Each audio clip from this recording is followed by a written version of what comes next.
তা কি সবাই কি পড়েছো? কি দেখেছো? জি স্যার। জি স্যার, হ্যাঁ, পড়েছি। কোনো সমস্যা আছে? জি জি স্যার, স্যার, আমাদের দুইটা পড়তে সমস্যা আছে। সমস্যা হচ্ছে একটু। আচ্ছা, তাহলে আমি এক এক করে বলি, সেই অনুসারে আগাবো। প্রথমে হচ্ছে ব্রিফ কোশ্চেনে যদি কারো সমস্যা থাকে হাত তোলো।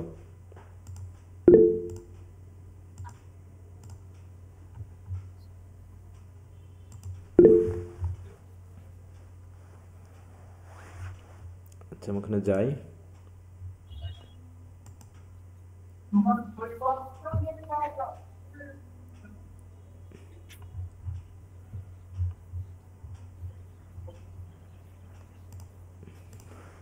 আচ্ছা, খাতিজা আক্তার কত নম্বর ব্রিফ কোশ্চেন?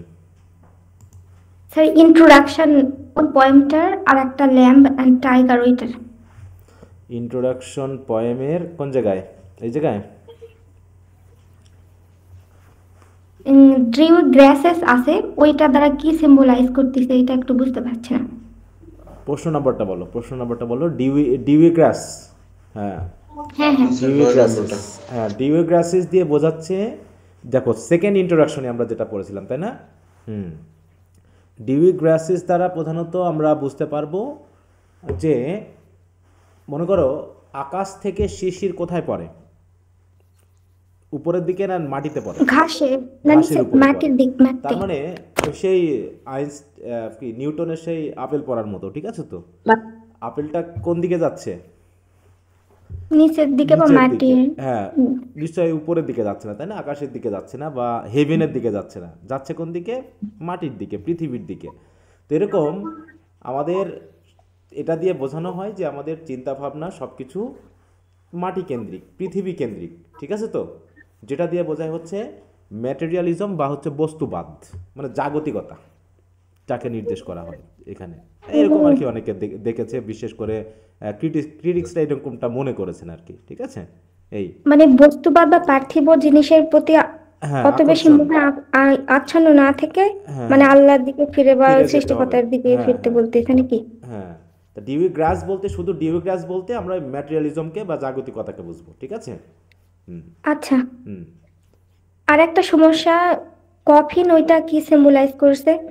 চিমনি সুইপারের ওইখানে একটু সমস্যা। হ্যাঁ, কফিন কি সিম্বলাইজ করছে? কফিন সিম্বলাইজ করছে ওই যে চিমনিগুলোকে, কফিনের মতো আটকে স্যার, থাকে আপনি কালি তো ধুলা দিয়ে। বলছিলেন যে হুম। চিমনি গুলোকে, কিন্তু ওইখানে দেওয়া আছে যে ছুটি, ওদের যে বডিটা মানে ছাই বা কালি মাখা শরীর হ্যাঁ, দেহটা, সেটাও, হ্যাঁ সেটাও, ওইটাকে সিম্বলাইজ করতেছে। হ্যাঁ সেটাও হতে পারে।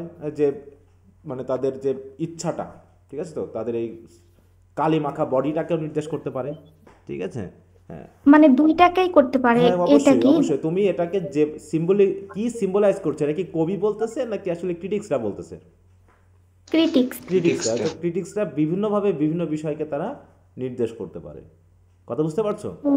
হ্যাঁ, হ্যাঁ। বুঝতে এই পারছি। জি স্যার। কফিন দিয়ে তোমার হচ্ছে চিমনিকে নির্দেশ করতে পারে, যে চিমনির ভিতরে আটকা থাকা। আবার এই কফিন দিয়ে তাদের কালি মাখা পুরো বডিকে বোঝাতে পারে, ঠিক আছে? যে কফিন থেকে মুক্ত করা মানে কালিগুলোকে ধুয়ে ফেলা, ঠিক আছে তো? কালিগুলোকে ধুয়ে ফেলা, মুছে ফেলা, দিয়ে স্বাধীনভাবে চলা। তার মানে কি, কফিনের ভিতরে আটকে থাকা মানে কালিতে আটকে থাকা, এটাকে বোঝাচ্ছে, ঠিক আছে? জি স্যার। জি স্যার, এই দুটাই সমস্যা ছিল। আর ব্রডের প্রথমটা একটু পড়াই দিলে ভালো হতো, আচ্ছা, এটাই। আমি আসছি, আগে তারপর আর দেখি, সমস্যা নেই। এখানে আসি। হ্যাঁ, আগে এই আচ্ছা। পর্যন্ত দেখি। আচ্ছা, তারপরে আর কারো সমস্যা? তাসমিমের কোনটা? স্যার ওই লন্ডন এর বিষয়ে আমি দাম দেখি আচ্ছা, আসছি এক এক এক করে, এক এক নম্বরটা। করে। শিহাব, হ্যাঁ, তাসমিম হাত তুলতে হবে, হাত তুলতে হবে। হাত না তুললে সবাই একসাথে কথা বলবো, আমি যাকে স্যার, জিজ্ঞাসা করবো সে বলবো। হ্যাঁ, তাসমিম বলো। হুম। হোয়াট ইজ এ মিস্টিক এবং who is a mystic poet? Hmm. Mystic মানে নিয়ে আমরা প্রথমের মনে হয় দিকে কথা আছে। বলেছিলাম কি না এটা নিয়ে, যে মিস্টিক বলতে আমরা বোঝাই এমন কবি সাহিত্যিকদেরকে বা গায়কদেরকে যারা মেনলি আধ্যাত্মিক বিষয় নিয়ে কথা বলে, আত্মিক বিষয় নিয়ে কথা বলে, এবং আত্মার সাথে সৃষ্টিকর্তা বা গডের যে সম্পর্ক, এইগুলো নিয়ে যারা কথা বলে। হ্যাঁ, এটা কত নম্বর কবিতার মানে উপরেই, তাই না? একদম ইন্ট্রোডাকশনে শুরুতেই। জি স্যার, শুরুতেই। হ্যাঁ, দেখো বিশেষ করে এই জাতীয় বিষয়, যেমন হচ্ছে লালন ফকির, লালন ফকির, তাই তো? লালনের গানগুলো কেমন? এগুলো হচ্ছে মিস্টিক সং, ঠিক আছে তো? যেখানে তিনি জি স্যার। আত্মা, আধ্যাত্মিকতা, ডিভিনিটি, স্বর্গ, এগুলো নিয়ে কথা বলেছেন। হুম। যেমন হচ্ছে খাঁচার ভিতর অচিন পাখি, তাই না? এই খাঁচাটাকে আর পাখিটাকে, আর পাখি উড়ে যাওয়া বলতে কোথায় যাওয়া বোঝায় বলো? এগুলো কি সিম্বলাইজ করছে? খাঁচা মানে স্যার আমাদের বডি, খাঁচাটা মানে হচ্ছে যে আমাদের এই বডিটাকে, বর্তমান যেই হ্যাঁ খাঁচা বলতে আমাদের পৃথিবীতে আছি, হ্যাঁ খাঁচা বলতে আর আমাদের খাঁচা বডিকে থেকে বোঝানো বের হয়ে হয়েছে। যাওয়া মানে আমরা পরবর্তী জীবনে চলে যাচ্ছি। হ্যাঁ, আর সোল মানে হচ্ছে যে আমাদের পাখি মানে হচ্ছে সোল, আর খাঁচা ভেঙে পাখি স্যার। উড়ে যাওয়া মানে মৃত্যুকে বোঝায়, যখন খাঁচা থাকবে না পাখি উড়ে যাবে, ঠিক আছে তো? হ্যাঁ, তা এইরকম জি স্যার। তাহলে এই যে সোল বিষয়ক, আত্মা বিষয়ক, তাই তো, ধর্ম বিষয়ক এবং আত্মার সাথে স্বর্গ নরক, তাই তো, এই বিষয়গুলোর সাথে লিঙ্ক লাগিয়ে যারা মেনলি গান লেখে, কবিতা রচনা করে, হ্যাঁ, এইগুলোকে এদেরকে বলা হয় মিস্টিক, তাই তো? আর যারা গান লেখে তারা মিস্টিক স্যার। সিঙ্গার হয়, তাই তো? আর যারা কবিতা লেখে তারা মিস্টিক পয়েট হয়, মিস্টিক রাইটার হয়, এখন যে যেমন আর কি, হ্যাঁ, মিস্টিক থিঙ্কার হয় যারা চিন্তাশীল বা চিন্তাবিদ, এটাকে বোঝায়। তা বলছে mystic is an individual who experience a direct and personal connection with the divine, transcendent and spiritual realms through mystical experience. এই মিস্টিক্যাল এক্সপিরিয়েন্স মানে হচ্ছে ওই যে আধ্যাত্মিকতা, হ্যাঁ, আধ্যাত্মিকতার মাধ্যম দিয়ে, মানে এমনি বাস্তবতায় সম্ভব না যেটা। তাহলে এরকম আধ্যাত্মিক বা মিস্টিক এক্সপিরিয়েন্সের মাধ্যমে যারা স্বর্গের সাথে, তাই তো, বা জাগতিকতার, ট্রান্সেন্ডেন্ট মানে বোঝা হচ্ছে জাগতিকতার বাইরে, কমন সেন্সের বাইরে, তাই তো? আমরা এমনটা বুঝি যে সাধারণ বা বাস্তবতা বলতে আমরা নর্মাল সেন্সকে বুঝি, আর ট্রান্সেন্ডেন্ট মানে বুঝবো যেটা আমাদের নর্মাল সেন্সেরও বাইরে, beyond the reality, beyond the common sense, ঠিক আছে তো, এর বাইরের বিষয়গুলো। অথবা স্পিরিচুয়াল রিয়াম, স্পিরিচুয়াল রিয়াম মানে কি? জগৎ, যেটা হচ্ছে আধ্যাত্মিক কোনো জগৎ, এর সাথে লিঙ্ক লাগানোর যে ব্যাপারটা, এটাকেই মেনলি নির্দেশ করে সেই সকল ব্যক্তিগুলোকে যারা এইগুলোকে এক্সপিরিয়েন্স করে থাকে বিভিন্নভাবে। যেমন লালন ফকিরের কথা বললাম, তাই তো, তারপরে হাসন রাজার কথা বলতে পারি আমরা, রবীন্দ্রনাথের কথা বলতে পারি আমরা, যারা কি মিস্টিক পয়েন্ট ছিল। তারপর হচ্ছে আমরা উইলিয়াম ব্লেকের কথা বলছি, এদিকে ওয়ার্ডসওয়ার্থের কথা বলছি, যারা কি মনে করছে যে আমাদের নর্মাল থিঙ্কিংয়ের মানে কি আরও গভীরে গিয়ে যারা মানে কি বলবো আধ্যাত্মিকতার একটা সেন্স যেন তারা পায়। যেমন আমরা প্যান্থিজমে যে থিওরিটা পাচ্ছি যে একটা স্পিরিট বা একটা মোশন তিনি পাচ্ছেন, টিনটা নাবি পড়লাম না আমরা, টিনটা নাবি, জি স্যার, জি স্যার। এখানে আছে, হ্যাঁ। তিনি ওটা দেখতে পাচ্ছেন, তিনি ওটা ফিল করতে পারছেন, যেটা আমরা ফিল করতে পারছি না। তাহলে উনি একজন এই যেরকম মিস্টিক কবি, ঠিক আছে, যিনি গডের উপস্থিতিটা বা আধ্যাত্মিকতার উপস্থিতিটা বা স্পিরিটের উপস্থিতিটা তিনি পৃথিবীর যে সকল এলিমেন্ট রয়েছে তাদের ভিতরে তিনি এক্সপিরিয়েন্স করতে পারছেন, এই জায়গাটাকে বোঝা হয়। তাই বলছে মিস্টিসিজম একটা থিওরি, অর্থাৎ মতবাদ, এরকম একটা থিওরি যাতে মনে করা হয় যে ইনভলভ সিকিং আর deeper understanding of the nature of existence, হ্যাঁ, nature of existence, the divine and the ultimate reality through direct communion, intuition অথবা সেন্স অফ ইউনিটি। হ্যাঁ, এই যে সেন্স অফ ইউনিটি কি, যে প্রকৃতির প্রত্যেকটা জিনিসের সাথে কি আছে, আমাদের একটা লিঙ্ক আছে, ইউনিটি আছে, আর সেই মানে লিঙ্কটা একতা একটা।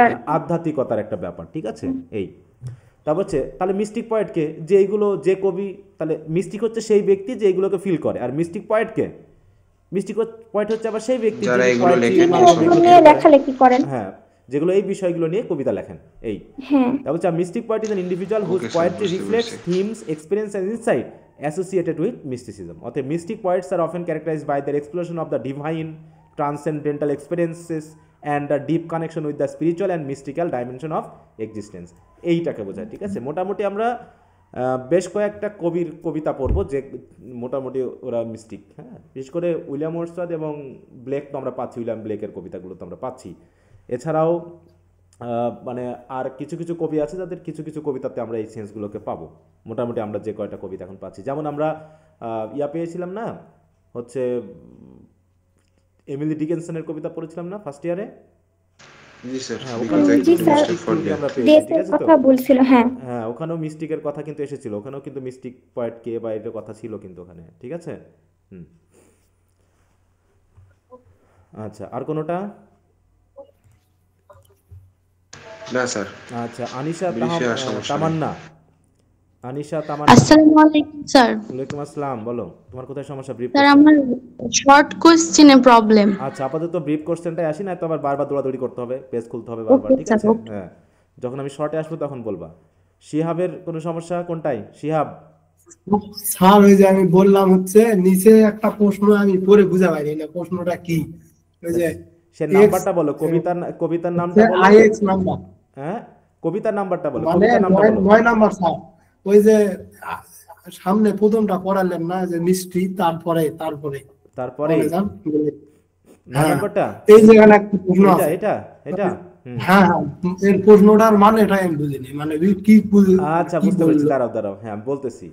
ফোর রানার আর প্রিকারসার মানে তুমি কি একটু ডিকশনারি খুঁজেছিলা এটার মানেটা কি? বলো তুমি তো, হ্যাঁ আমি জানি যে তুমি ওয়ার্ডটা জানবা না, এটা স্বাভাবিক, কিন্তু তোমার দায়িত্বটা কি ছিল বলো তো? ডিকশনারি দেখা। দেখেছিলা তুমি? হ্যাঁ দেখছিলা? আপনি যেরকম করে দেখছেন এরকম করে দেখিনি। আচ্ছা তুমি যেভাবেই দেখো, তুমি তোমার ডিকশনারিতেই দেখো না কেন? হ্যাঁ এটা মানে কি বলছে, আ person or thing that technically precedes the coming on development of something or someone else, মানে কি? প্রিকারসার মানে হচ্ছে, প্রিকারসার বা হচ্ছে ফোরানার, এটা সিনোনিমাস। এদের মানে হলো প্রিডিসেসার্স বা অ্যানসেস্টার, বা যে ব্যক্তির কোনো উন্নয়নের শুরুতে আসে, যে প্রথম কাজটা করে, যে ব্যক্তি প্রথম ওই জিনিসটা করে, ঠিক আছে তো? কোনো একটা কাজের, কোনো একটা উন্নয়নের বা কোনো একটা থিওরির প্রথম যে ব্যক্তি, যে এই থিওরিটা দেয়, বুঝতে পেরেছো? বা ওই সেন্স নিয়ে হ্যাঁ প্রথম যে স্যার। কাজ করে তাকে বলা হয় ফোরানার বা ফাদার বা প্রিকারসার বা প্রিডিসেসার্স বা অ্যানসেস্টার। ঠিক আছে, দেখো এখানে কতগুলো নাম আছে, ফর বেয়ারার, অ্যান্টিসিডেন্ট, এটা গ্রামারের নিয়ম ঠিক আছে। হুম, বা আমরা হাভিনজার বলতে পারি, তাই তো, প্রিকারসার বলতে পারি, বুঝতে পারছো? মানে মূল কথা হলো প্রথম যে ব্যক্তি যে থিওরি বা কাজটা করে থাকে তাকে বলে, ঠিক আছে তো? তো এই রোমান্টিসিজমের যে থিওরিটা, এই থিওরিটা প্রথম কে দিয়েছেন? তাই বলছে কি, দেখো, William Blake is William Blake. Considered a significant forerunner or precursor to romanticism due to his unique and visionary approach to poetry, art and mysticism.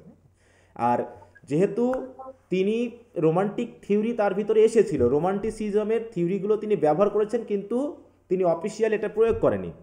কিন্তু উইলিয়াম ওয়ার্ডসওয়ার্থ এবং এস.টি. কোলরিজ তারা অফিসিয়ালি এটাকে শুরু করে, বুঝতে পেরেছো? এই জন্য ফাদার বলা হচ্ছে কাদেরকে?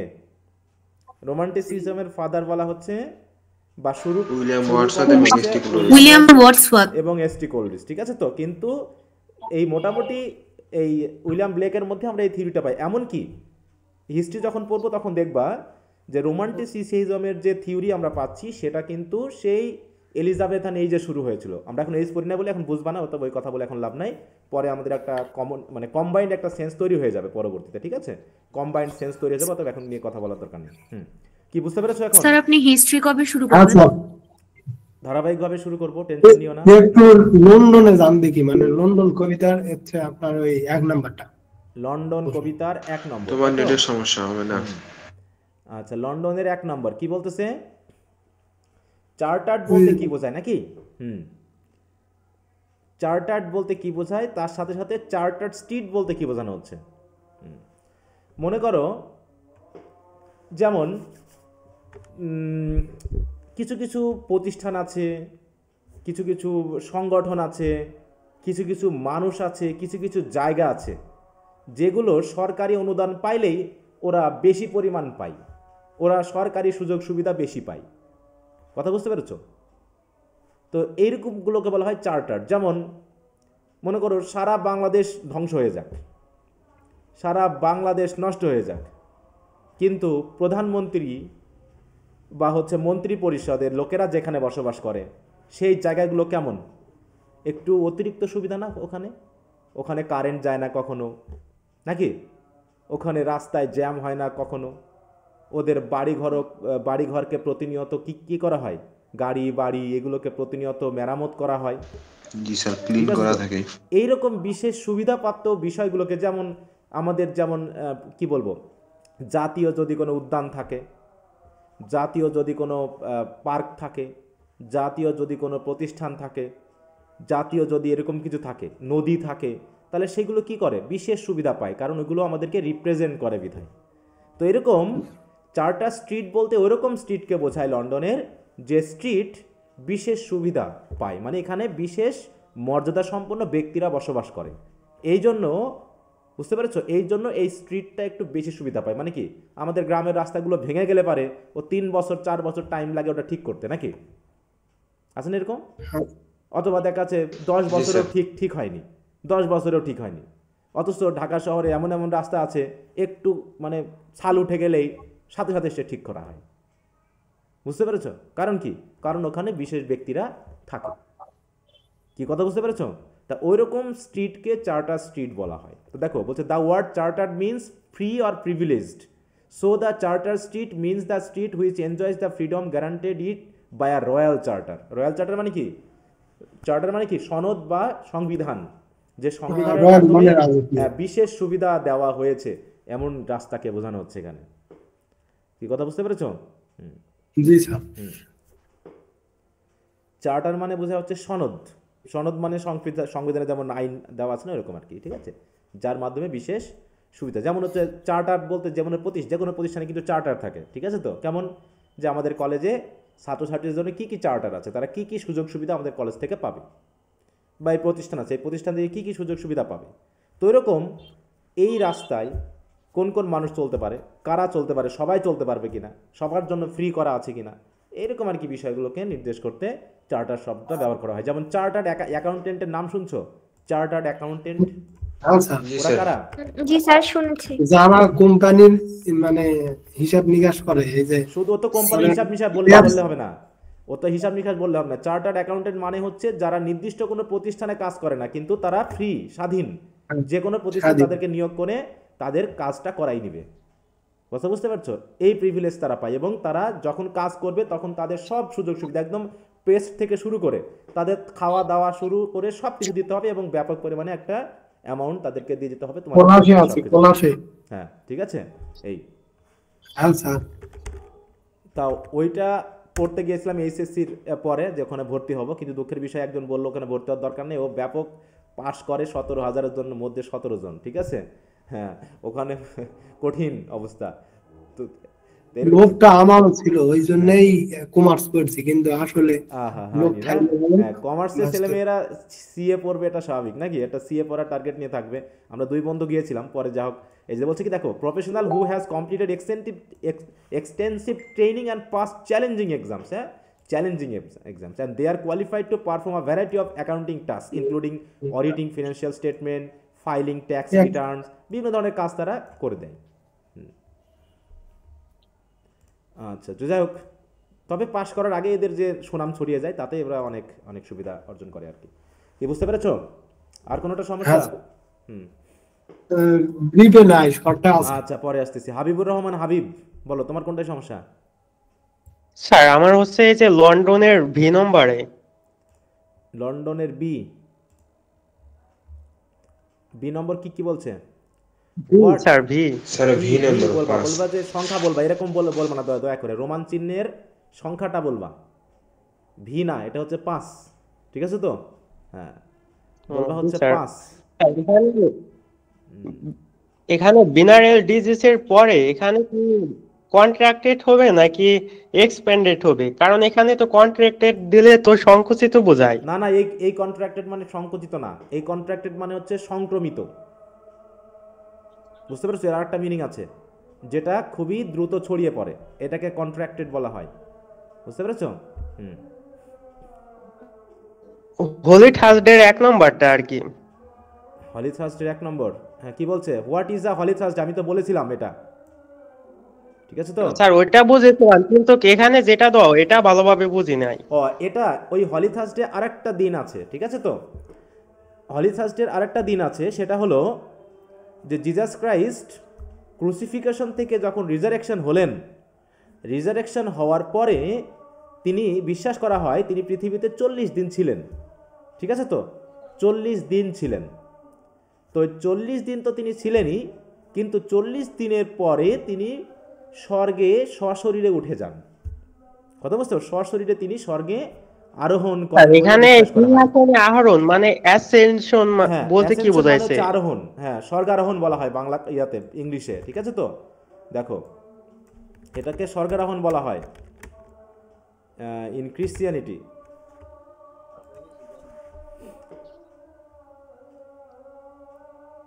ওই দিনটাও বৃহস্পতিবারে হয়েছিল। দেখো, এই যে দেখাচ্ছে তিনি উঠে যাচ্ছে। Ascent is the Christian holiday celebrates Jesus ascent into heaven. It is one of the most important feast in Christianity along with Christmas, Easter and Pentecost. ওটা বুঝতে হবে না পন্টেকস্ট কি জিনিস। তো দেখো, এই যে তিনি কি হচ্ছে, আকাশে যেন উড়ে, তার ডিসাইপলদের কাছ থেকে তিনি কি হলেন, এইভাবে আস্তে আস্তে তিনি স্বর্গে সশরীরে উঠে গেলেন। আর যে আপনি যেটা আর কি বলেছিলেন ওটা লিখলে হবে না? হ্যাঁ ওটা লিখলেও হবে, ওটা লিখলেও হবে, হ্যাঁ ওটা লিখলেও হবে। ঠিক আছে। মেনলি হলি থার্সডে বলতে ওটাকেই বোঝায়। হ্যাঁ হলি থার্সডে বলতে ওটাকেই মেনলি, আমরা তো এখান থেকে গুগল করলাম তাই না। হ্যাঁ হলি থার্সডে,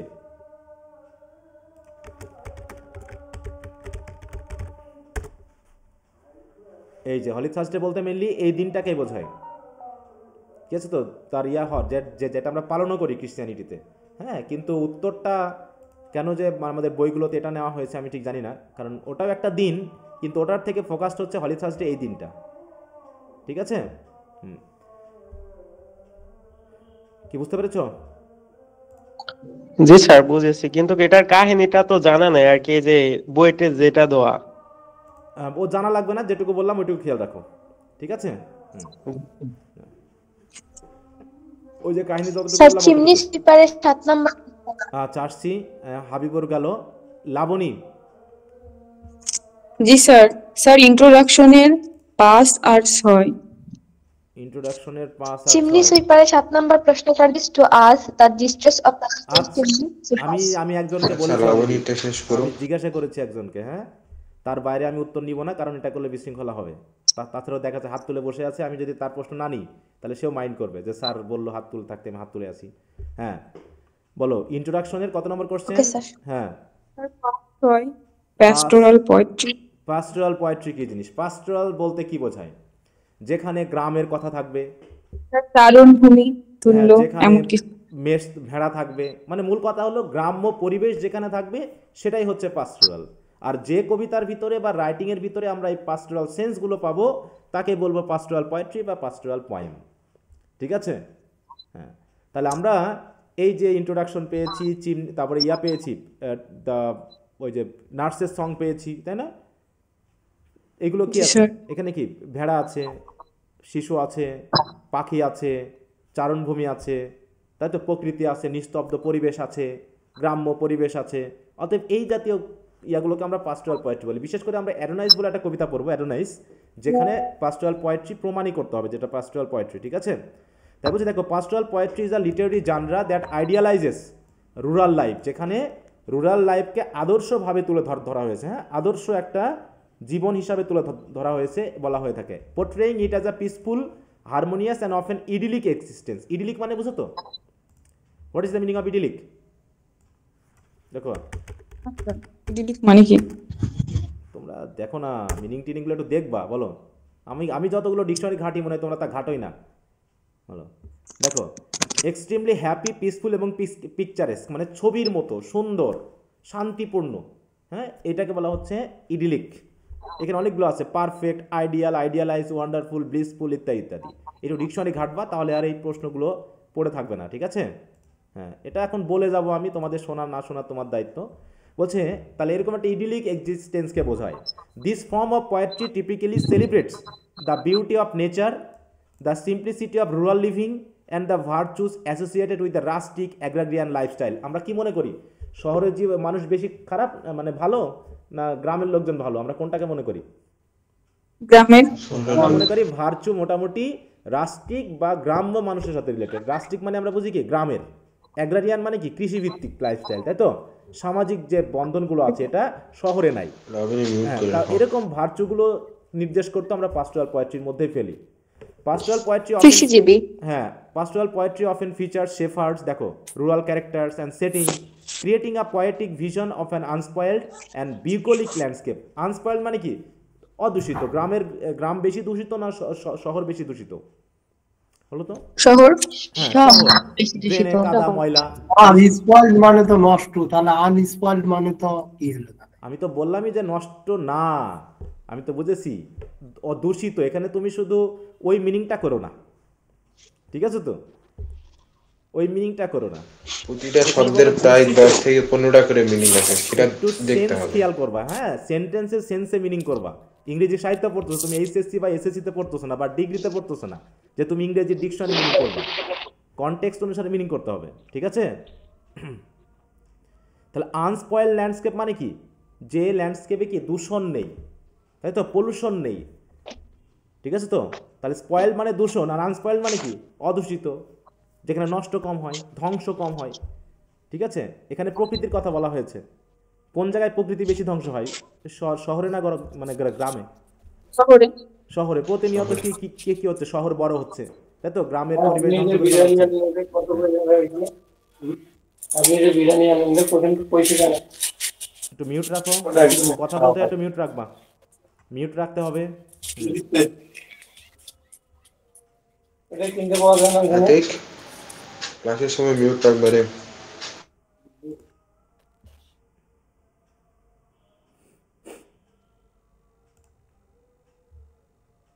দেখো তাহলে বিউকলিক কি? নতুন নতুন ওয়ার্ড শেখার আগ্রহ তোমাদের যথেষ্ট কম। যা কি বলবো, রাগও লাগে আর রাগ করতে ইচ্ছা করে না আমার। হ্যাঁ হ্যাঁ, দেখো বিউকলিক কি? Relating to the present aspects of the country side and country life. Pleasant গ্রামের মেথোপর প্লেজেন্ট মানে কি? প্লেজেন্ট কি? আনন্দদায়ক বা সুখময়। আনন্দদায়ক, হ্যাপি, ওই একই কথা, ঘুরে ফিরে একই কথা। দেখো বিউকলিক মানেই হচ্ছে rustic, rural, pastoral, countryside, agricultural, agrarian. এই দেখো কত ওয়ার্ড আছে, আউটডোর, ইডিলিক, আনস্পয়েল। দেখো আনস্পয়েল, হ্যাঁ, এই শব্দগুলোকেই নির্দেশ করা হচ্ছে। হ্যাঁ, তাহলে বিউকলিক এক্সপিরিয়েন্স মানে গ্রাম্য এই জাতীয় জিনিসগুলোকেই মেনলি নির্দেশ করা হয়। কি কথা বোঝা গেল? হুম। তাহলে তাহলে পোয়েট্রি আর পয়েমের মধ্যে পার্থক্য আছে? পার্থক্য কি বলতো? পোয়েট্রি আর পয়েমের মধ্যে পার্থক্য কি? একটা বিষয় বলো। What is the difference between poetry and poem? Sir poetry মানে অনেকগুলো বোঝায়, পোয়েম মানে নির্দিষ্ট একটা বোঝায়। না, হলো না তো।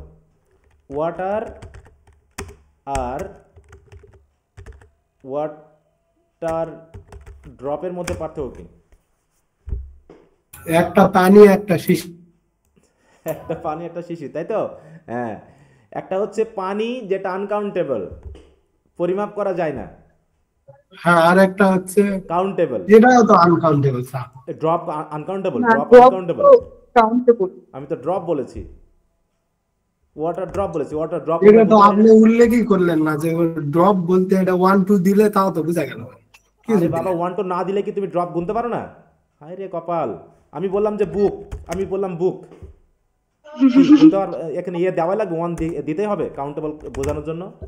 বলো না স্যার। তাহলে সিম্পলি বোঝো, এত জটিল করে বুঝতে গেলেই তো সমস্যাটা। স্যার ওই পানিরই একটি অংশ হচ্ছে ওই যে ওয়াটার ড্রপ। হ্যাঁ, ওয়াটার ড্রপ কি? কাউন্টেবল, যেটাকে আমরা পানিকে কি আমরা শুধু ড্রপ দিয়ে গুনি? বলো, পানিকে কি গোনা যায়? আসলে পানিকে কি গোনা যায়? না স্যার, গোনা যায় না, বরং তার পরিমাপ করা যায়। কিভাবে? বিভিন্ন একক দিয়ে।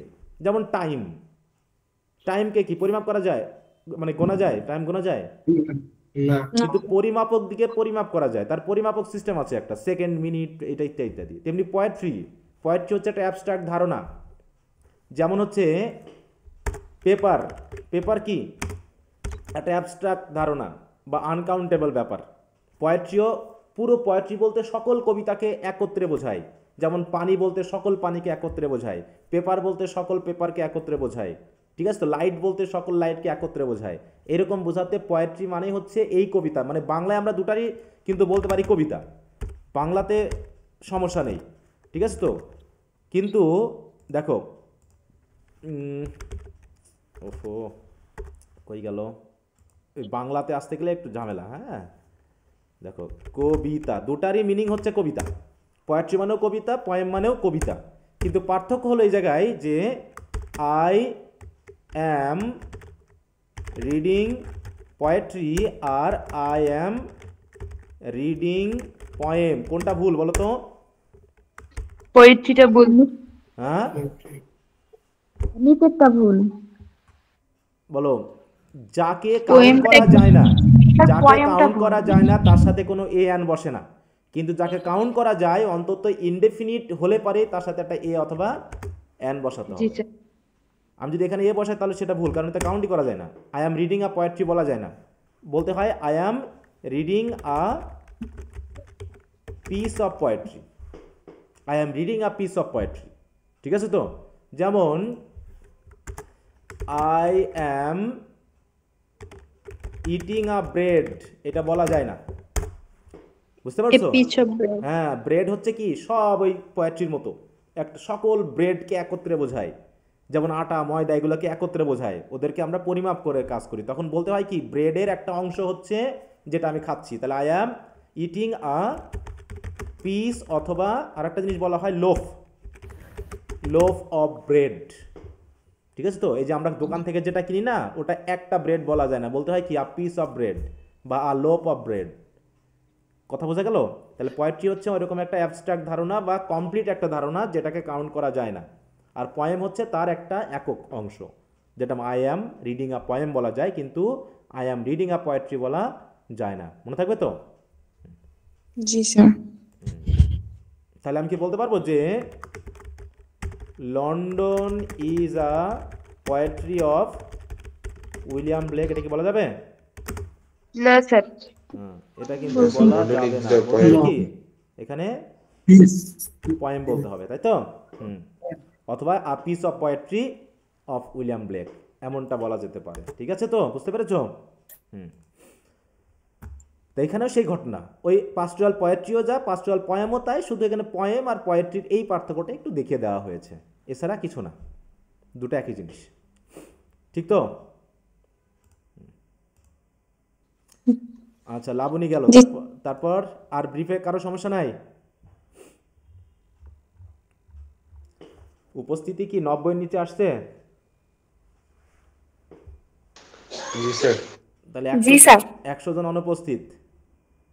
যাক, তোমরা যদি সন্তুষ্ট থাকো আর আমি তোমাদের নিয়ে চাপাচাপি করবো না। আমার মানে অন্তরটা জ্বলে যাচ্ছে, কিন্তু মুখে আর বলতে পারতেছি না। বুঝতে পারছো? কিউরিয়াস হয়ে যাচ্ছে, কিউরিয়াস যে কাজ করছে মানে আমি বলতে চেয়েও আর বলছি না, কারণ সময় নষ্ট হবে।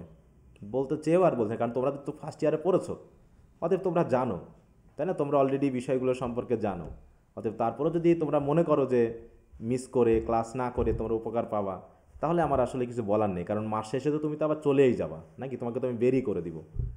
তারপর তোমার যদি ভালো লাগে তুমি আবার যুক্ত হবা, আর ভালো না লাগলে তুমি চলে যাবা, এই তো, কিছু করার নাই। আচ্ছা, তো যাই হোক, ভেরি গুড, তোমরাই ভালো থাকো, তোমরাই ভালো বোঝো, আমি আর কি বুঝি। ওকে, তারপরে তাহলে ব্রিফে যদি কারো সমস্যা না থাকে, আর 30 সেকেন্ড টাইম, এর ভিতরে হাত তুলতে হবে।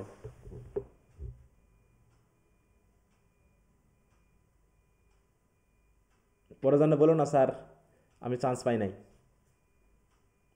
আচ্ছা, আশা করি সমস্যা নাই। হ্যাঁ, ফাইজা বলো।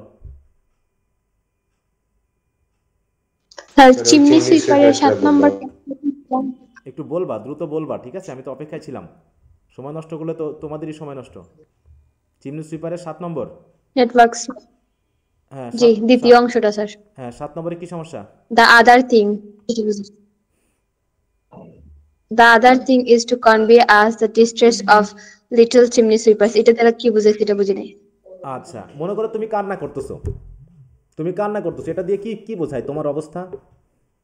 তুমি ভালো আছো না খারাপ আছো? খারাপ। হ্যাঁ, তাহলে এটাই যে এই ওয়ার্ডটা দিয়ে প্রধানত দুটা জিনিস বোঝায়। একটা জিনিস হচ্ছে যে তারা এত ছোট যে তারা সুইপ কথাটা পুরোপুরি উচ্চারণ করতে পারে না, তাই উইপ করতেছে। আবার উইক মানে আরেকটা মিনিং হলো কান্না করা। তাই হয়তোবা এই ওয়ার্ডটা কবি এভাবেই লিখেছেন ইচ্ছা করে বোঝানোর জন্য যে বাচ্চারা হয়তো সুইপ উচ্চারণ করতে করতে একই সাথে তার মনের ভিতরে যে একটা কষ্ট দুঃখ আছে সেটাকেও হয়তোবা এই কথার মধ্য দিয়ে উচ্চারিত করতেছে। কারণ অনেক সময় আমরা যখন রেগে যাই, আমরা যখন খুব কষ্টে কথা বলি, তখন আমরা কথা কেটে বলি, তাই না? আমরা কি পূর্ণাঙ্গ কথা ঠিকমতো বলতে পারি না স্যার। সে হয়তো সুইপ কথাটা পুরোপুরি উচ্চারণ করতে পারে, কিন্তু তারপরেও এত কষ্ট নিয়ে, এত দুঃখ নিয়ে এবং এত তাড়াতাড়ি করে কথাটা বলছে যে এস শব্দটা মানে এস প্রোনাউন্সিয়েশনটা শোনা যাচ্ছে না, এই জন্য উইপই শোনা যাচ্ছে।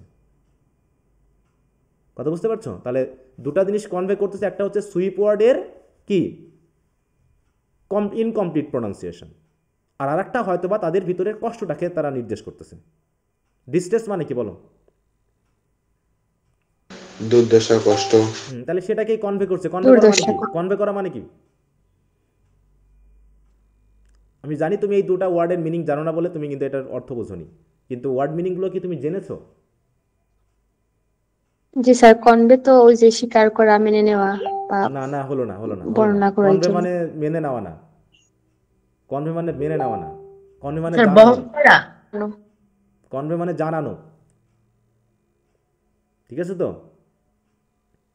ইউ শুড জি কনভে স্যার, দ্য দুঃখ নিউজ টু, প্রকাশ করা, কনভে অফ ডিস্ট্রেস মানে হ্যাঁ। দুঃখ প্রকাশ করা। তাহলে বলতেছি কি তাদের, তাই তো, the distress of the little chimney sweeper, তাহলে লিটিল চিমনি সুইপারদের যে ডিস্ট্রেস বা হতাশা, সেইটাকে আমাদের কাছে জানানোই এই উইপ শব্দটার আর একটা বিশেষ উদ্দেশ্য। কি বুঝতে পেরেছো? জি জি। আর স্যার ওই যে লেয়ার আপন লেয়ার 9 নাম্বারটা। কোনটা? লেয়ার আপন লেয়ার মানে কি? লেয়ার মানে কি বলো? স্তর।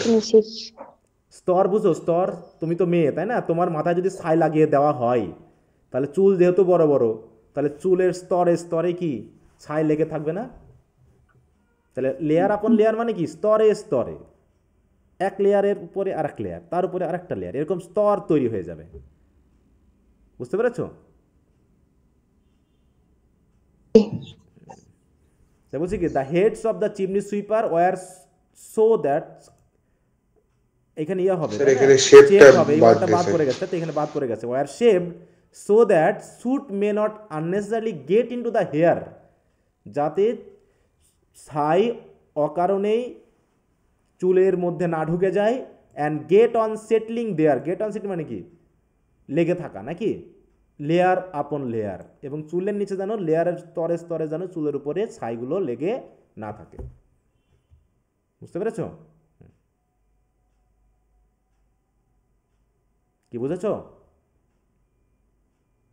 জি স্যার, ফাইজার মানে নেটওয়ার্কের সমস্যা। আচ্ছা,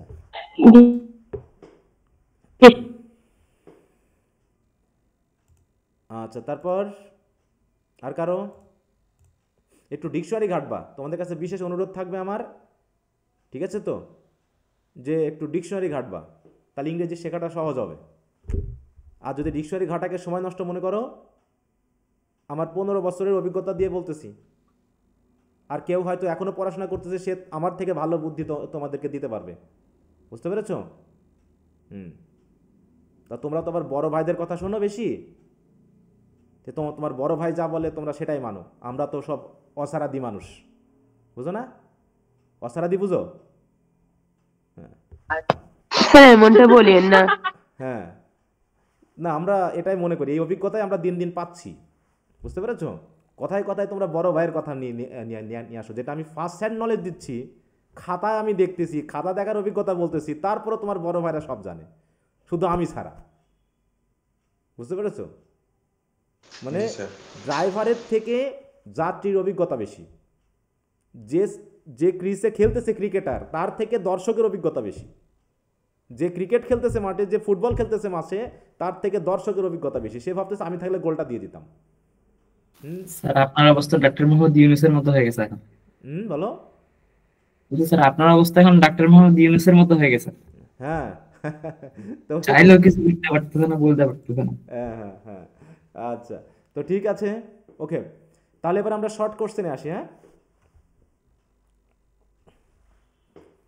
শর্ট কোশ্চেনে হাত তুলো সবাই, যাদের যাদের সমস্যা আছে।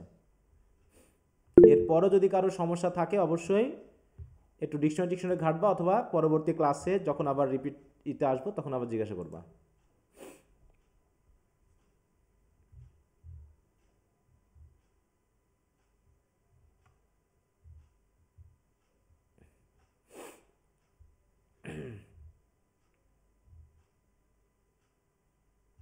হাত তুলেছো সবাই? আচ্ছা, রুহি, জাহান ইসলাম রুহি, বলো। স্যার শর্ট কোশ্চেনের 8 নম্বর। কত নম্বর? 8 নম্বর। 8 নম্বর। 8 নম্বরের আগে কারো সমস্যা আছে? জি স্যার, 4 নম্বর। 4 নম্বর। Comment on the use of irony Holy Thursday. আচ্ছা, ইউজ অফ আইরনি, আইরনি কি মনে আছে?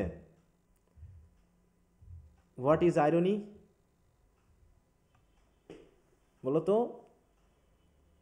আইরনি কি জিনিস জানা আছে?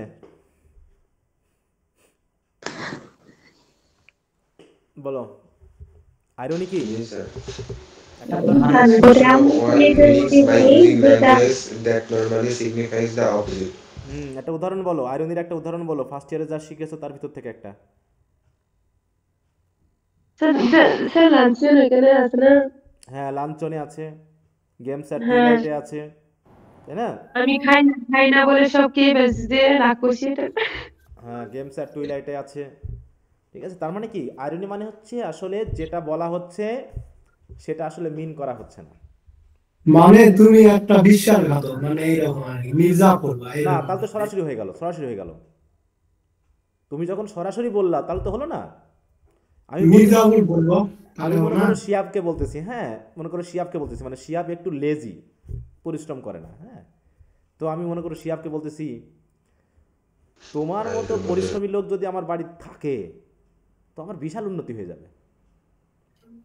মানে কি, আমি কি আসলে এটাই বলতে চেয়েছি যে তুমি খুব পরিশ্রমী এবং তোমার মতো পরিশ্রমী থাকলে আমার খুব উন্নতি হবে? এটাকে আমি আসলেই এই কথাটাই বলতে চেয়েছি, নাকি তার বিপরীত কিছু মিন না করতে স্যার, চেয়েছি? তার বিপরীতটা। তাহলে হলি থার্সডেতে যখন দেখতেছি বাচ্চারা খুবই সুশৃঙ্খল, তাই না? তাদের ফেস হচ্ছে ক্লিন, হ্যাঁ, একদম জল জল করতেছে, তারা লাইন বাই লাইন সুশৃঙ্খলভাবে হেঁটে যাচ্ছে, তাদেরকে লন্ডন শহরের ফ্লাওয়ার বলা হচ্ছে, তাহলে আমরা বুঝতেই পারতেছি তারা মনে হয় এই কবিতাতে দিয়ে হয়তো কোনো পজিটিভ সেন্স বোঝানো হচ্ছে। আসলে কি কোনো কবি পজিটিভ সেন্সের বাইরে গিয়ে এমন কিছু ডিপ সেন্স বোঝাতে চাচ্ছে না যে যা কিছু সুশৃঙ্খল সেখানে শাসন আছে? তার মানে এই বাচ্চাগুলো শাসনের ভিতরে থাকে, এই বাচ্চাগুলো স্বাধীন মতো চলতে পারে না, তাই না? বাচ্চার ফেস যদি নোংরা থাকে, বাচ্চা যদি ধুলাবালির মধ্যে খেলা করে, তাহলে এটা কি তার খারাপ দিক বোঝায় নাকি আসলে তার ফ্রিডমটাকে বোঝায়? বলো তো। ফ্রিডম। হ্যাঁ, এটা তার ফ্রিডম, সে বালির মধ্যে খেলবে, প্রকৃতির সাথে ঘুরবে, হ্যাঁ, অতএব সে কাদা ঘাটবে, কাদার মধ্যে খেলবে, ময়লা করবে, হ্যাঁ, যা খুশি তাই করবে, এটা হচ্ছে তার স্বাধীনতা, ঠিক ওই বনের বাদারের ফুলের মতো। আর যদি মনে হয় কোনো বাচ্চা খুবই মানে কি বল পরিষ্কার পরিচ্ছন্ন সুশৃঙ্খল, হ্যাঁ, হাঁটতে গিয়েও পা কাঁপে, কখন কি ভুল হয়ে যায়, তাহলে বুঝতে হবে তার আপব্রিঙ্গিং বা তার বড় হওয়াতে শাসনের পরিমাণটা একটু বেশিই ছিল। বুঝতে পেরেছো? হ্যাঁ, এই জন্য সে এরকম সুশৃঙ্খল। তার মানে কি, তাকে সুশৃঙ্খল মানে বুঝতে হবে এর ভিতরে কবি কিছু বোঝাতে চাচ্ছেন। তাই এটা হচ্ছে আইরনি। মেনলি হলি থার্সডের প্রথম কবিতাটা মানে ইনোসেন্স কবিতাটা মেনলি আইরনি দেখানো হয়েছে, ঠিক আছে? এক্সপেরিয়েন্সে কিন্তু আইরনি নেই, এক্সপেরিয়েন্সে কিন্তু সরাসরি বলা হয়েছে, সরাসরি কিন্তু সব কিছু বলে দেওয়া হয়েছে, তাই না? হ্যাঁ, তো আমরা দেখো এইখানে একটু পড়ি। তাই বলছে দেখো, in William Blake's Holy Thursday particularly in the version of songs of experience বলা হয়েছে এখানে। আচ্ছা, এখানে সংস অফ ইনোসেন্স হবে, ঠিক আছে?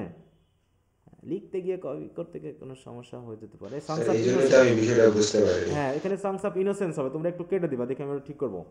সংস অফ ইনোসেন্স মেইনলি এখানে, হ্যাঁ হ্যাঁ। আচ্ছা, তাই বলছে দেখো, irony in the title itself holy Thursday. Holy Thursday মানে কি, একটা পবিত্র দিন, তাই না? পবিত্র একটা সেলিব্রেশন, কিন্তু এর আন্ডারে কি আছে, একটা অপবিত্র, একটা খারাপ একটা শাসন আছে, নাকি? চ্যারিটি, দান বলতেছি, কিন্তু দান জিনিসটা আর একটা জিনিসকে নির্দেশ করে, আমি কাকে দান করতেছি, তাহলে দান করার জায়গাটা কেন? আমার যদি 10 কোটি টাকা থাকে, তাহলে আমাকে কেন একজনকে আমার প্রতিবেশীকে কেন 500 টাকা দান করতে হবে? কথা বুঝতে হবে? তাহলে এখানে কি সেন্স কাজ করতেছে, যে অবশ্যই এখানে রিলেশনশিপের সমস্যা আছে, এখানে আত্মকেন্দ্রিকতার একটা প্রবলেম আছে, বিভিন্ন ধরনের ব্যাপার কিন্তু এখানে আছে।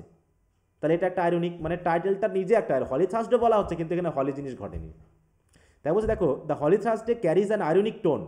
While Holy Thursday is traditionally associated with a sacred and celebratory occasion, the poem explores the less than holy aspects of the celebration. Less than holy মানে বাচ্চাদের ব্যাপারটা, হ্যাঁ, revealing a critical view of the societal structure that perpetuate inequality.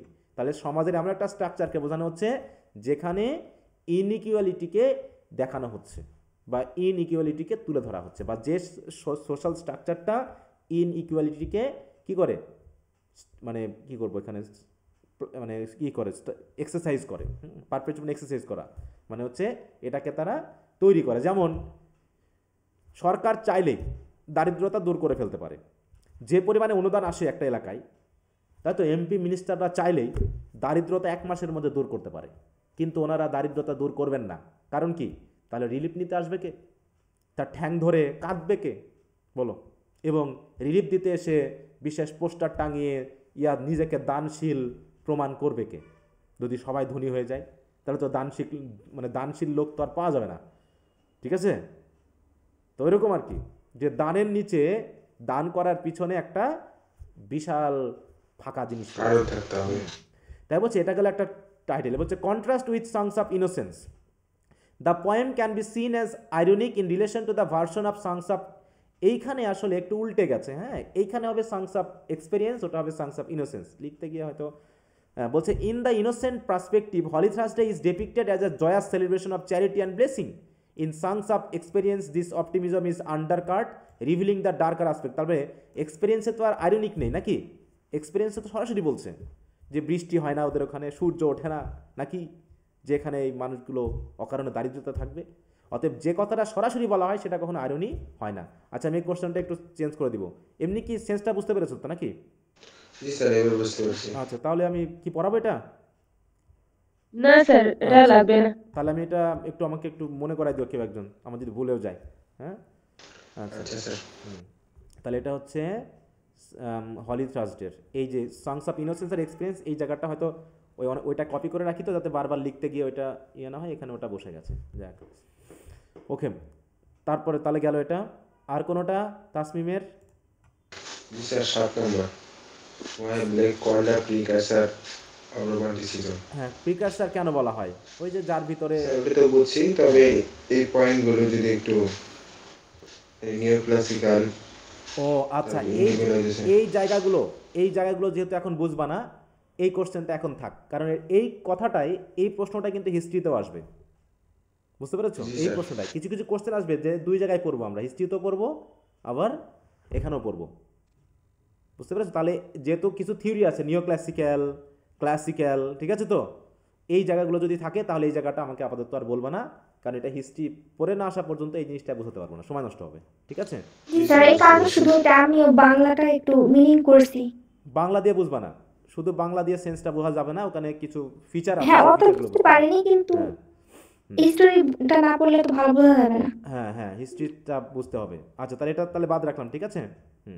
মানে classical বা এই জাতীয় থিওরিগুলো যেগুলো আসছে, কারণ ওখানে রোমান্টিসিজম এবং ক্লাসিসিজমের মধ্যে একটা ডিফারেন্স দেখানো হবে হিস্ট্রিতে। ওইটা যখন বুঝবে তখন দেখবে যে এই কোশ্চেন তুমি অটোমেটিক বুঝে যাচ্ছ।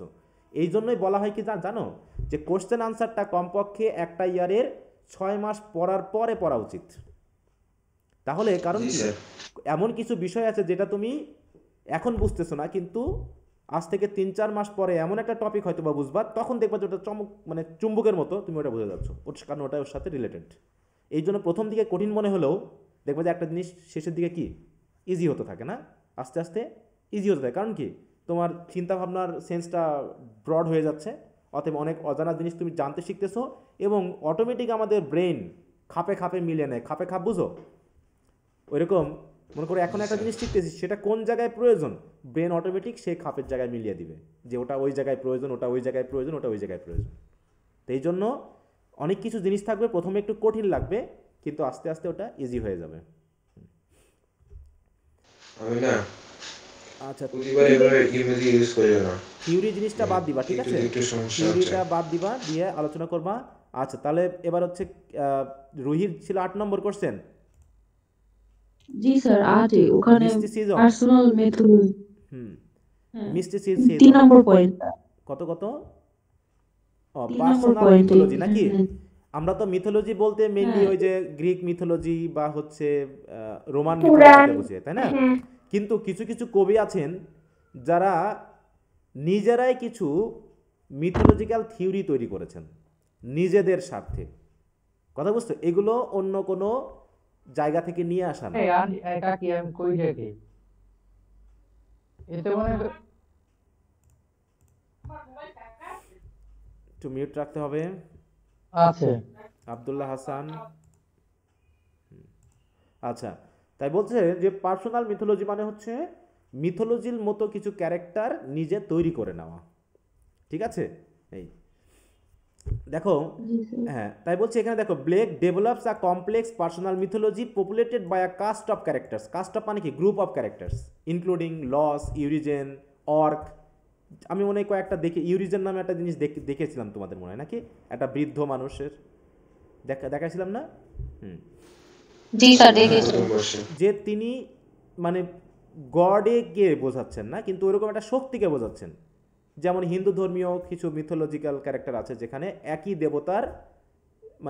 দেবতার বিভিন্ন রকমের রূপ বা চরিত্র নাকি বলা হয়ে থাকে। বা যেমন কালী একটা শক্তিকে রিপ্রেজেন্ট করে, সরস্বতী একটা শক্তিকে রিপ্রেজেন্ট করে, তাই না? এরকমভাবে বিভিন্ন দেবী বা দেবতা ভিন্ন ভিন্ন শক্তিকে রিপ্রেজেন্ট করে এক গডের। ব্যাপারটা ঠিক এরকম। ঠিক ওইরকম কিছু চরিত্র তিনি তৈরি করে নিয়েছেন, যদিও আমরা যে কয়টা কবিতা পড়েছি এর ভিতরে ওগুলো নাই, এই জন্য এই কথাগুলো আসেনি। বলছে this mythology serve as a framework for expressing his mystical insights and understanding of the cosmic and spiritual order. Cosmic মানে কি বলো তো? কসমিক মানে কি? মহাজাগতিক। হ্যাঁ, জাগতিক, তাই তো, মহাজগৎ সম্পর্কে, তাই তো, সূর্য তারা নক্ষত্র সব কিছু মিলে। তাই বলতেছে যে তার এরকম কিছু মিথোলজিক্যাল ক্যারেক্টার আছে যে ক্যারেক্টারগুলো কসমিক এবং স্পিরিচুয়াল অর্ডার নিয়ে তার যে আন্ডারস্ট্যান্ডিং, তার যে থিওরি, সেইগুলো বুঝতে আমাদেরকে সাহায্য করে যদি আমরা এই ক্যারেক্টারগুলো সম্পর্কে আমরা জানি। কিন্তু যেহেতু আমাদের ওগুলোর এখন প্রয়োজন হচ্ছে না, দরকার নাই। The characters and narratives in Blake's works are allegorical representation of spiritual concept and force. অর্থাৎ তার যে কবিতাগুলো আছে, এই আমরা শিশু বলি, এই ল্যাম্ব বলি, এই টাইগার বলি, তাই না? এগুলো কি? এগুলো হচ্ছে allegorical representation of spiritual concept, মানে গডের শক্তি, তাই না? আমরা যেমন টাইগার এবং ল্যাম্ব দিয়ে কি বুঝলাম, কি বোঝাতে চাইলেন আসলে তিনি? এই যে তিনি ইনোসেন্সের টাইগার কবিতা আর হচ্ছে ইনোসেন্সের ল্যাম্ব আর এক্সপিরিয়েন্সের টাইগার কবিতাটা ইউজ করলেন, এটা দিয়ে আসলে তিনি কি বোঝাতে চাইলেন বলো? হ্যাঁ, যে একই গডের দুই রকম শক্তি নাকি? কারণ তিনি দুইটা জিনিসকে তিনিই বানিয়েছেন। তাহলে বলছেন তোমাকেও যে বানিয়েছে, যে ল্যাম্ব তোমাকেও যে বানিয়েছে, তাই তো, টাইগারকে প্রশ্ন করতেছে তোমাকে কি সে বানিয়েছে, এরকম একটা প্রশ্ন। তার মানে যে যেমন চরিত্রের সে তো তেমন জিনিসই তৈরি করবে, তাই না? অতএব গড শক্তিরও প্রতীক, আবার গড নম্রতারও প্রতীক, ঠিক আছে? তো সেটাকে বোঝাতে তিনি চরিত্র ইউজ করেছেন, যে two contrary aspects of human soul বোঝানো হচ্ছে, তাই না? যে হিউম্যান সোলের মাধ্যম দিয়ে বা জগতের সৃষ্টিতত্ত্বের মধ্য দিয়ে আমরা গডের এরকম বহুরূপী তার অবস্থা বা বৈশিষ্ট্য বা গুণের কথা আমরা জানতে পারছি, ঠিক আছে? এইটা মেইনলি এখানে ব্যবহার করা হয়েছে। কি কথা বুঝতে পেরেছো? পার্সোনাল মিথোলজি বলতে কি বোঝানো হলো? জি স্যার। আচ্ছা, আর কিছু এর ভিতরে? স্যার এটাই 4 নম্বর point. Rejection of materialism and dogma মানে কি? রিজেকশন অফ ম্যাটেরিয়ালিস্টিক আইডিয়া মানে কি? ম্যাটেরিয়ালিস্টিক আইডিয়া মানে কি? ম্যাটেরিয়ালিস্টিক মানে কি?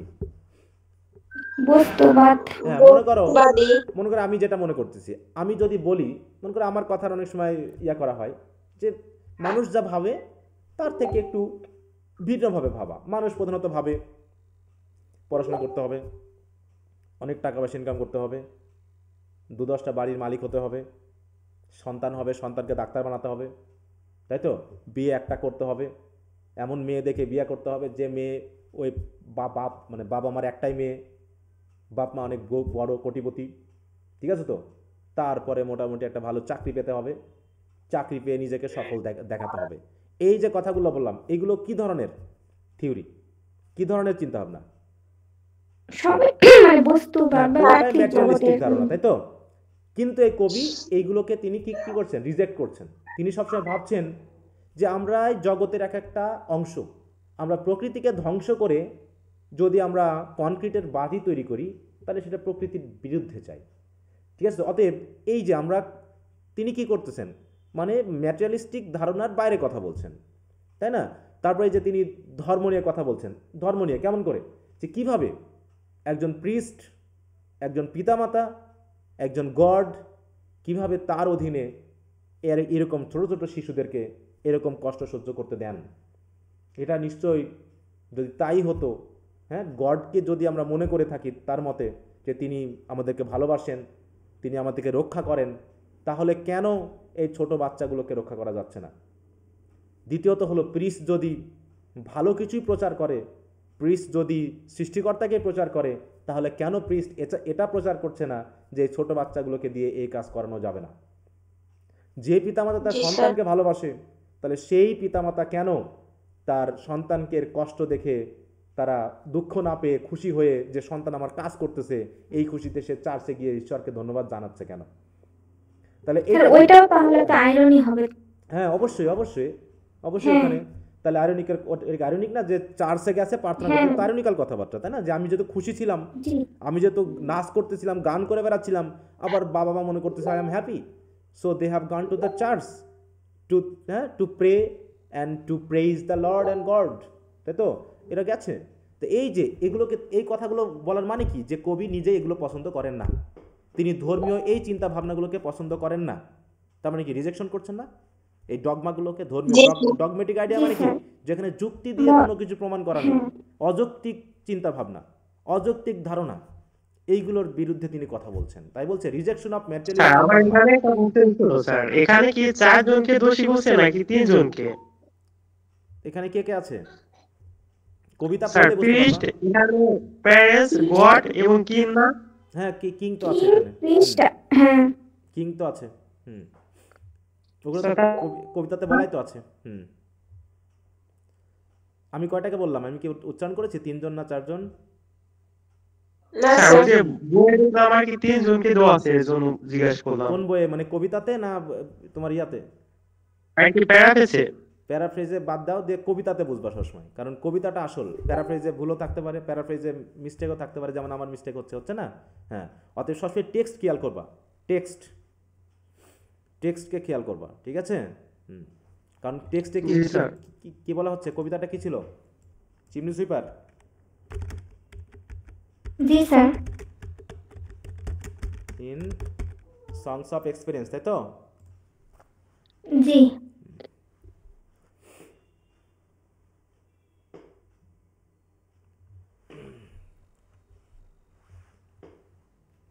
গড, প্রিস্ট আর কিং, এই 3 জনের কথাই তো বলছি। দেখো যে কি করছে, যে তারা প্রার্থনা করতে গেছে কার কাছে? দেখো, গড, প্রিস্ট অ্যান্ড কিং। কিন্তু এই 3 জনের প্রশ্নটা একটু মিস্টেক হয়েছে, যে হেভেন অফ মিজারি তৈরি করেছে কারা? বলো, এই হু দিয়ে কাদেরকে বোঝানো হচ্ছে? কিং, গড, প্রিস্ট এবং কিংকে। তারা আমাদের হেভেন তৈরি করেছে, তাই তো? কিসের হেভেন? মিজারির হেভেন। স্যার তাহলে তো এখানে পিতামাতারও দোষ ছিল, তো এটা কি দিতে পারবো? সেটা তো অবশ্যই, যখন তাদের সাফারিং এর জন্য তো সবাই দায়ী, কিন্তু কবিতা মতে এইখানে মিজারির হেভেনটা কারা তৈরি করতে পারে? পিতামাতা কি সমাধান করতে পারে এই জায়গাতে? না স্যার, না, মানে বোঝাইছে যে প্রিস্ট তো চাইলে পিতামাতাকে বলতে পারতো, পিতামাতাকে বলতে পারতো, হ্যাঁ, রাজা চাইলে আইনটা তৈরি করতে পারতো, হ্যাঁ, এই কারণে গড চাইলে এরকম সিস্টেমটা পৃথিবীতে না নিতে পারতো। পিতামাতা তো জি স্যার, এখন জি স্যার, অ্যানোটেশন আর ডেভেলপমেন্ট থটে এগুলো নিয়ে আছে, পড়লেই বোঝা যাবে এটা। সবাই এর জন্য দায়ী, পিতামাতাও এর জন্য দায়ী। তারা তো বুঝতে পারতো, তাই না, যে আমাদের সন্তান কষ্ট পাচ্ছে, তাহলে আমি এখান থেকে যাব না। কিন্তু হেভেন অফ মিজারি তৈরি করছে কে? সেটার কবিতার মতে এখানে দেওয়া হয়েছে, কিন্তু সবাই তো এর জন্য দায়ী। হ্যাঁ, এটা খেয়াল করবা যে টেক্সটকে কিভাবে বলা হচ্ছে বা কি অংশটুকু আছে। টেক্সট সবচেয়ে বেশি জরুরি এই জায়গায়। টেক্সট পড়বা, তুমি ব্রিফ কোশ্চেন কমন পাবা, ব্রড কোশ্চেন লিখতে পারবা, সব কিছু তুমি ভালো মতো বুঝবা। কিন্তু টেক্সট না পড়ে তুমি আজীবন, সারা জীবন তুমি সামারি পড়ে যাচ্ছ 2-4টা বই থেকে, লাভ হবে কম। আচ্ছা, তো এই হলো ব্যাপারটা। আর কিছু?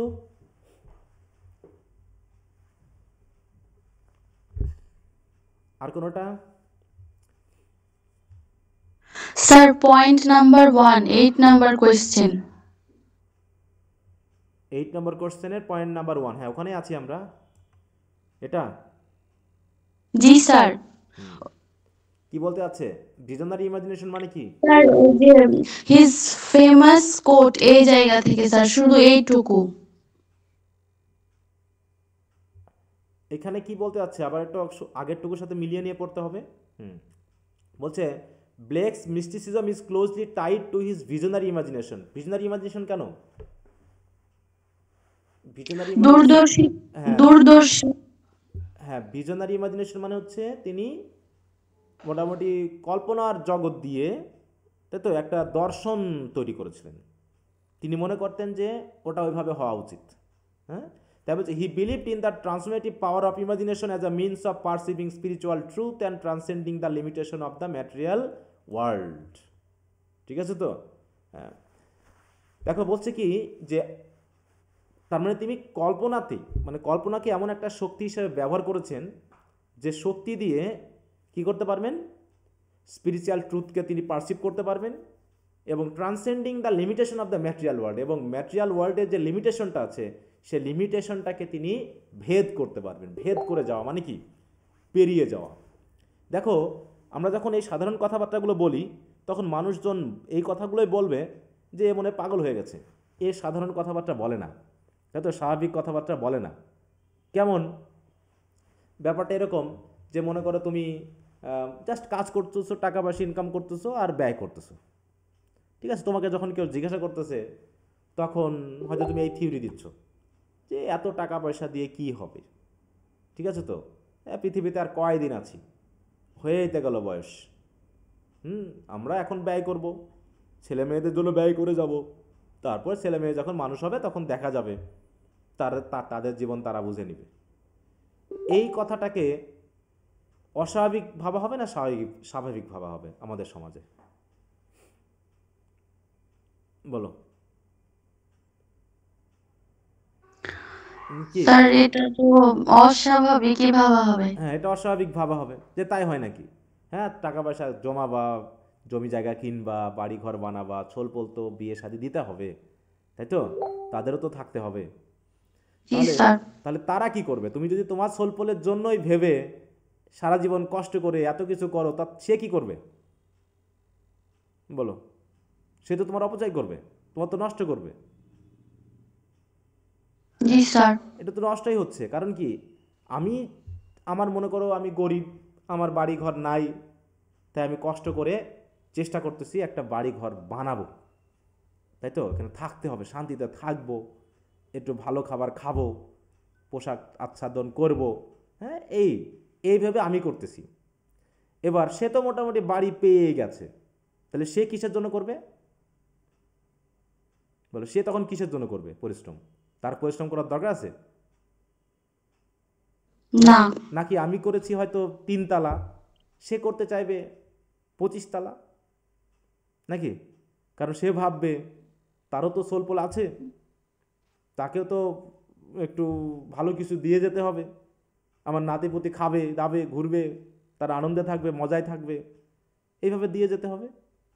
তাহলে প্রথমত আমার বাবা মায়ের কিছুই ছিল না, সেটা ভেবে আমি ভাবলাম যে আমি চাকরি করব, আমি একটা বাড়ি বানাবো যেখানে আমার বাবা মা থাকবে, আমি থাকবো, আমার সন্তানেরা থাকবে। তা করে দিলাম বাড়ি 10 তলা, ভালো কথা, কষ্ট মষ্ট করে, না খেয়ে না দে, ঋণ টিন করে বাড়ি একটা বানাই ফেললাম। তারপরে সন্তান তো আমার মোটামুটি হইলো, এরকম একটা 10 তলা বিল্ডিংয়ের মালিক হয়ে গেল। এখন সন্তান সে কি ভাবতে পারে? দুটা জিনিস ভাবতে পারে, আমার তো আছেই, এত পরিশ্রম করে আর লাভ কি, নাকি? বাপের থাকতে এত পরিশ্রম করে কাজ আছে, তাহলে আমার বাপের ছিল না তাই আমি করেছি। আমার সোল ভাববে আমার বাপের তো আছে, আমার পরিশ্রম করে লাভ কি? তাহলে যার সম্পদ আছে এরকম সন্তানের মানুষ হওয়ার পরিমাণটা কিন্তু খুব কম সমাজে। কথা বুঝতে পেরেছ? জি স্যার। হ্যাঁ, এটার পরিমাণটা কিন্তু কম। তাহলে তুমি অবশ্যই তোমার সন্তানের জন্য তুমি ভাববা, তুমি করবা, কিন্তু কতটুকু করবা, কতটুকু ভাববা? তুমি কি ওই পান্তা ভাতে 1 চিমটা লবণ দেওয়া দরকার সেটাও দিবা না, এটা ভেবে যে লবণটা বেশি ব্যয় হয়ে যাবে, আমার সন্তানের জন্য রেখে যাই। কিন্তু ওই সন্তান তোমার সম্পদকে ওইরকম কেজি দরে লবণ নষ্ট করবে তার জীবনে। তুমি 1 চিমটি লবণ বাঁচিয়ে তোমার সন্তানের জন্য রেখে গেছো, আর তোমার সন্তান কি করবে? ওইরকম প্যাকেট লবণ নষ্ট করবে। বুঝতে পেরেছ? তো যাই হোক, এরকম তো আমরা ভাববো না। আমরা ভাববো কি ওই একইভাবে চলবো, যেটা আমাদের জাগতিক চিন্তা ভাবনা। মানে ওর ভিতরে আমরা প্রবেশ করতে পারবো না। ওই যে আমরা এই লিমিটেশন, ম্যাটেরিয়াল ওয়ার্ল্ডের যে লিমিটেশন, এই লিমিটেশনের বাইরে আমরা যেতেই পারবো না। আমরা ভাববো ওর ভিতরে আমাকে থাকতে হবে, তা নাহলে আমার জীবন শেষ, আমার জীবন নষ্ট হয়ে যাবে। তো যাই হোক, তো এরকম বলতেছে তিনি তার চিন্তা ভাবনাগুলোকে এই পর্যায়ে নিয়ে যেতে পেরেছেন কিসের মাধ্যমে? ইমাজিনেশনের পাওয়ারের মাধ্যমে। তাই বলতেছেন তার এই যে ইমাজিনেশন পাওয়ার যে তার আছে, এটা তিনি কি বলতে চেয়েছেন দেখো, his famous quote, I must create a system or be enslaved by another man's. তিনি বলতে চেয়েছেন হয় আমাকে নিজের মতো করে একটা সিস্টেম তৈরি করে নিয়ে আমাকে চলতে হবে, আর না হয় আমি যদি বর্তমান সমাজের সিস্টেম দিয়ে চলতে চাই তাহলে আমাকে অন্য মানুষের স্লেভ হয়ে যেতে হবে। এই যে তিনি কল্পনাটা করেছেন, আমি কি একজন স্লেভ না বলো তো? আমি কি অন্য মানুষের স্লেভ কিনা বলো? জি স্যার। অবশ্যই, কারণ আমি টাকার বিনিময়ে পরিশ্রম করতেছি, তার মানে আমি এক ধরনের স্লেভ। সবাই আমরা, শুধু আমাদের কাজের সিস্টেমটা আলাদা, কিন্তু আমাদের কাজের উদ্দেশ্য সবার কিন্তু একই উদ্দেশ্য না? যে রিক্সা চালাচ্ছে তারও যা উদ্দেশ্য, আমি যে পড়াচ্ছি, আমি যে মানে কি বলবো কলেজে ক্লাস নিচ্ছি, আমার উদ্দেশ্য একদম সিমিলার, এখানে কোনো ভিন্নতা নেই। আছে কি বলো? একই। হ্যাঁ, সবার উদ্দেশ্য আমাদের টাকা ইনকাম করা, এবং টাকাটা কি করা, কতগুলো টাকা দরকার আমার বলো, কিসের জন্য দরকার? To lead a beautiful life. Beautiful life আমরা কি তাহলে তাদের পিসফুল লাইফ না, তা হলো না, ভাব দেখানোর জন্য। আমার তো মনে হয় পিসফুল লাইফের জন্য এত কিছু লাগে না, আমরা যা করি তা মানুষের চোখে নিজেকে সাকসেসফুল দেখানোর জন্য করি, বুঝতে পেরেছো? কিন্তু ওই সাকসেস লাইফটা কিন্তু আমরা আসলে এনজয় করতে পারি না। জি স্যার। হ্যাঁ, অতএব আমরা অন্যের চোখে নিজেকে কতখানি শাইনিং দেখাবো, অন্যের কাছে কতখানি বাহবা পাবো, এর জন্য আমরা অন্যের চোখে দাস হয়ে গেছি। কিন্তু আমরা কিন্তু অন্যের দাস, ঠিক আছে? অন্যেরা আমাকে কিভাবে দেখে, অন্যেরা আমাকে কিভাবে পায় সেটাই। তাই বলতেছে হয় আমাকে আমার মতো একটা সিস্টেম তৈরি করে নিয়ে চলতে হবে, আর নয় সমাজের মতো চলতে চাইলে আমাকে অন্যের দাস হিসাবেই চলতে হবে। তাহলে তিনি এই কথাটা কীভাবে বলতে, reflects is emphasise on the individuals imaginative capacity, মানে একজন মানুষের কতখানি চিন্তাভাবনার ক্যাপাসিটি থাকলে এটা ধরতে পারেন যে হয় আমাকে আমার মতো চলতে হবে, আর না হয় আমাকে অন্য মানুষের দাস হিসাবে চলতে হবে। তাহলে আমি কোনটা বেছে নিব? আমরা অধিকাংশ বেছে নিই যে অন্য মানুষের দাস হিসাবে থাকব, নাকি? চাকরি করাটা কি আধুনিক দাসত্ব? কিন্তু আমরা এই চাকরি করাটাকে মনে করি কি সাকসেস, বুঝতে পেরেছো? কিন্তু কিছু করার নাই তো, দিস ইজ দ্য সিস্টেম। হ্যাঁ, কিছু করার নেই, কারণ ওটাকেই মানুষ সফল বলে মনে করছে, অতএব আমাকে তাই হতে হবে, কারণ আমি মানুষের চোখে সফল হতে চাই, বুঝতে পেরেছো? এই যে বললাম না যে আমি জানি যে সততা ভালো, সৎ থাকতে হবে, ঘুষ খাওয়া যাবে না, কিন্তু সমাজের চোখে কোনটা ভালো? যার অনেক টাকা আছে সে কিভাবে ইনকাম করলো তা দেখার বিষয় না, বুঝতে পারছো?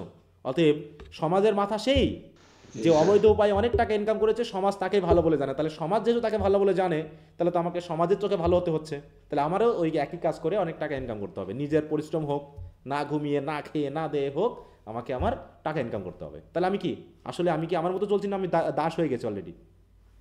বলো, আমি তো অন্যের দাস হয়ে গেছি, অন্যের চিন্তা ভাবনার দাস, সফলতা নামক একটা বিশেষ মূলা আছে তার দাস, বুঝতে পারছো? মানুষের বাহবা পাওয়ার দাস, আর সর্বোপরি তো টাকা ইনকামের এবং সম্মানের দাস।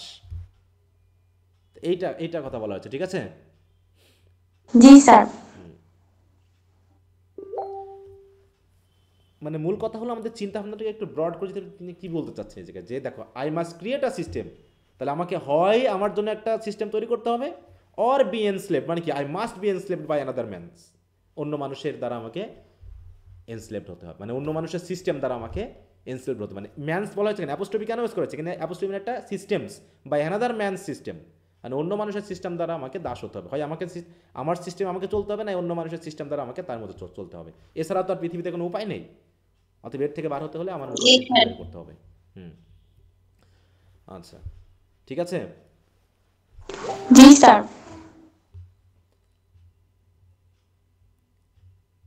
আর কোনোটা?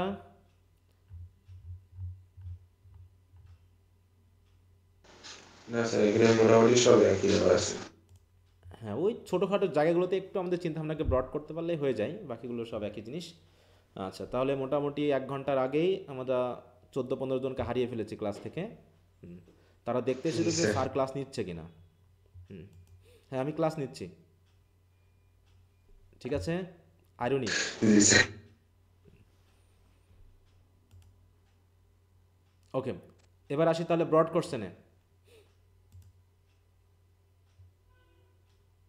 ব্রড কোশ্চেনের সমস্যা আছে, হাত তোলো। স্যার এখানে ব্রড কোশ্চেনের প্রথমটাতে ইনগ্রেভার বলতে কি স্যার খোদকার বা হচ্ছে এনগ্রেভার, তিনি ছিলেন একই সাথে তিনি পাথর খোদাই করে ছবি আঁকতেন, মানে ইমেজ আঁকতেন, ঠিক আছে তো? জি স্যার বুঝছি।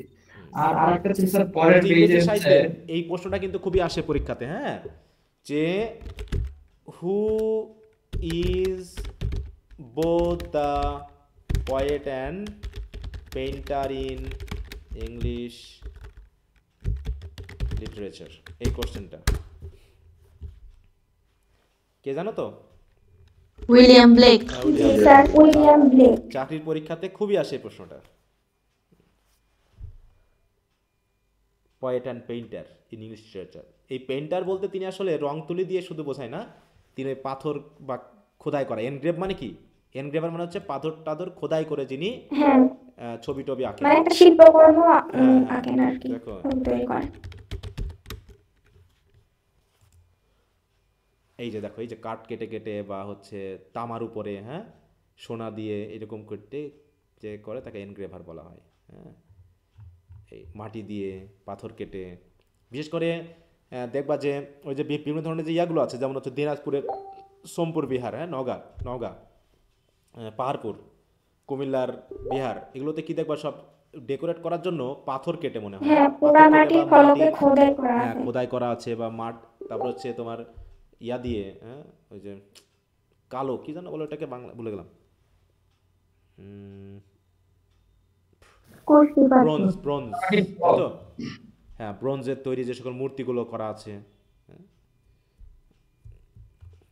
স্যার এগুলো অনেক কষ্টের হবে স্যার। এবং চিন্তা করো তো কত সুন্দর করে, মানে একদম নিখুঁতভাবে তৈরি করা। আমি অবাক হয়ে যাই যে তৎকালীন মানুষগুলো যদি ছাঁচেও তৈরি করে, তাহলে সেগুলোকে কত নিখুঁতভাবে তৈরি করেছিল। আমাদের তো এখন নিখুঁত হওয়ার অনেক সাহায্যের মানে ইয়া আছে, উপাদান আছে, বিশেষ করে কম্পিউটারের মাধ্যমে তো এখন মোটামুটি আমরা সব কিছু খুবই সুন্দরভাবে তৈরি করতে পারি, একদম এক্সাক্ট হয়ে যায়। কিন্তু হাতে করে অত এক্স্যাক্টলি একটা জিনিসকে তৈরি করা এবং স্মুথলি তৈরি করা, এটা আসলে খুবই আশ্চর্যের ব্যাপার। অতএব মানুষ বরাবরই বুদ্ধিমান ছিল, মানুষ কখনো নির্বোধ ছিল না, মানুষের ইন্টেলিজেন্স সবসময় কাজ করেছে, শুধুমাত্র ধাপে ধাপে ধাপে ধাপে আমরা এই জায়গায় এসে পৌঁছে গেছি, ঠিক আছে? আমার মনে হয় আধুনিক যুগের থেকে তৎকালীন সময় আরও বেশি বুদ্ধিমান ছিল, এবং যা কিছু কাস্টম বা প্রথা হিসাবে তৈরি হয়েছিল তা কিন্তু অনেক মানুষের বুদ্ধির ফল। বুঝতে পেরেছ? যে মানুষের প্রত্যেকটা ধর্মীয় কালচার বা হচ্ছে প্রত্যেকটা সামাজিক যে কালচারগুলো, সে কালচারের অনেক কিছুই কিন্তু অতীত এক্সপেরিয়েন্সের ফল ছিল, কিন্তু আমরা সেই এক্সপেরিয়েন্সের ফলগুলোকে আবার মনে করতেছি এগুলো আমাদের সমাজের জন্য খারাপ, সেগুলোকে আমরা বাদ দিয়ে নতুন নতুন সিস্টেম নিয়ে আসতেছি, যে সিস্টেমগুলো কিন্তু আমাদের সমাজকে ভালো করতে পারছে না, আরও বেশি খারাপ করতেছে। বুঝতে পেরেছ? কারণ কি, অনেক অনেক তোমরা একটু যদি চিন্তা ভাবনা করা হয় না, এগুলো আমরা কিন্তু বুঝতেই পারি। আচ্ছা যাও, ওটা নিয়ে কথা বলা আমাদের অত জ্ঞানী হওয়ার দরকার নেই। হ্যাঁ, তাসমিম বলো কোন কোশ্চেন, দ্রুত তাসমিম। জি sir. critical appreciation of London. প্রশ্ন জি স্যার, এটা পুরোটাই যদি একটু বুঝিয়ে দিতেন। মানে কত নম্বর question?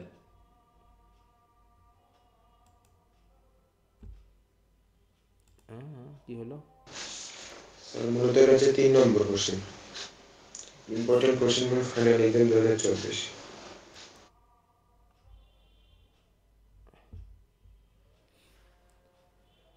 How does Blake represent to contrast states of human soul, এটার স্যার এটাতে 2 নম্বর। আচ্ছা, London, write a critical appreciation of the poem London. জি স্যার। আচ্ছা, তার আগে কারোর কোনটাই সমস্যা আছে? স্যার 1 নাম্বারটা একটু পড়ে দিলে ভালো হতো, অত খুব বেশি সমস্যা নেই, কিন্তু স্যার একটু 1 পড়ে দিলে নম্বরে ভালো হতো। হচ্ছে 1 নম্বরে তৃতীয় পেজের থার্ড স্ট্যান্ডার্ড একটু দেখবেন। তৃতীয় পেজের থার্ড স্ট্যান্জা শুরুটা বলো। স্যার হচ্ছে London is another poem belonging, sir ওই লাইনের হচ্ছে তৃতীয় লাইনটা, আচ্ছা ওই স্টেজের তৃতীয় লাইনটা। আচ্ছা sir his compassionate heart was outraged and তাহলে ওয়ান্টেড আমরা বাই একটু ইয়া করে পড়ি, না হলে বুঝতে অসুবিধা হবে। London is another poem belonging to the songs of experience where Blake has also bitterly criticized the social system of industrial society. Blake has a tragic realization of the restriction which imprison and kill the living spirit of man. এই যে এখানে যে restriction বা বলা হচ্ছে, এই রেস্ট্রিকশনটা কি দিয়ে বোঝানো হয়েছে বলো তো? মানুষ যেটা রেস্ট্রিকশনের মধ্যে আছে, মানুষ যে ফ্রি না, এটা কিসের মধ্যে? বিভিন্ন আইন বা নিয়ম। না না না, তুমি একটা কবিতার একটা ফ্রেজ দিয়ে বলো, যে এই ফ্রেজটা দিয়ে বুঝতেছি। কবিতাতে স্যার এরকম মুখস্থ না। অবশ্যই সোলজার্স, তারপর না না ছাতা ছিঁড়ে দিয়ে বুঝিয়ে দিছে। না না না না না, আমি যেটা চাচ্ছি সেই ফ্রেজটাই তোমরা এড়িয়ে যাচ্ছ বারবার। স্যার চাটা স্ট্রিট এটা দিয়ে বুঝিয়ে না দিছে। না না না না, মাইন্ড ফোর্সড মেনাকাল, মাইন্ড ফোর্সড মেনাকাল।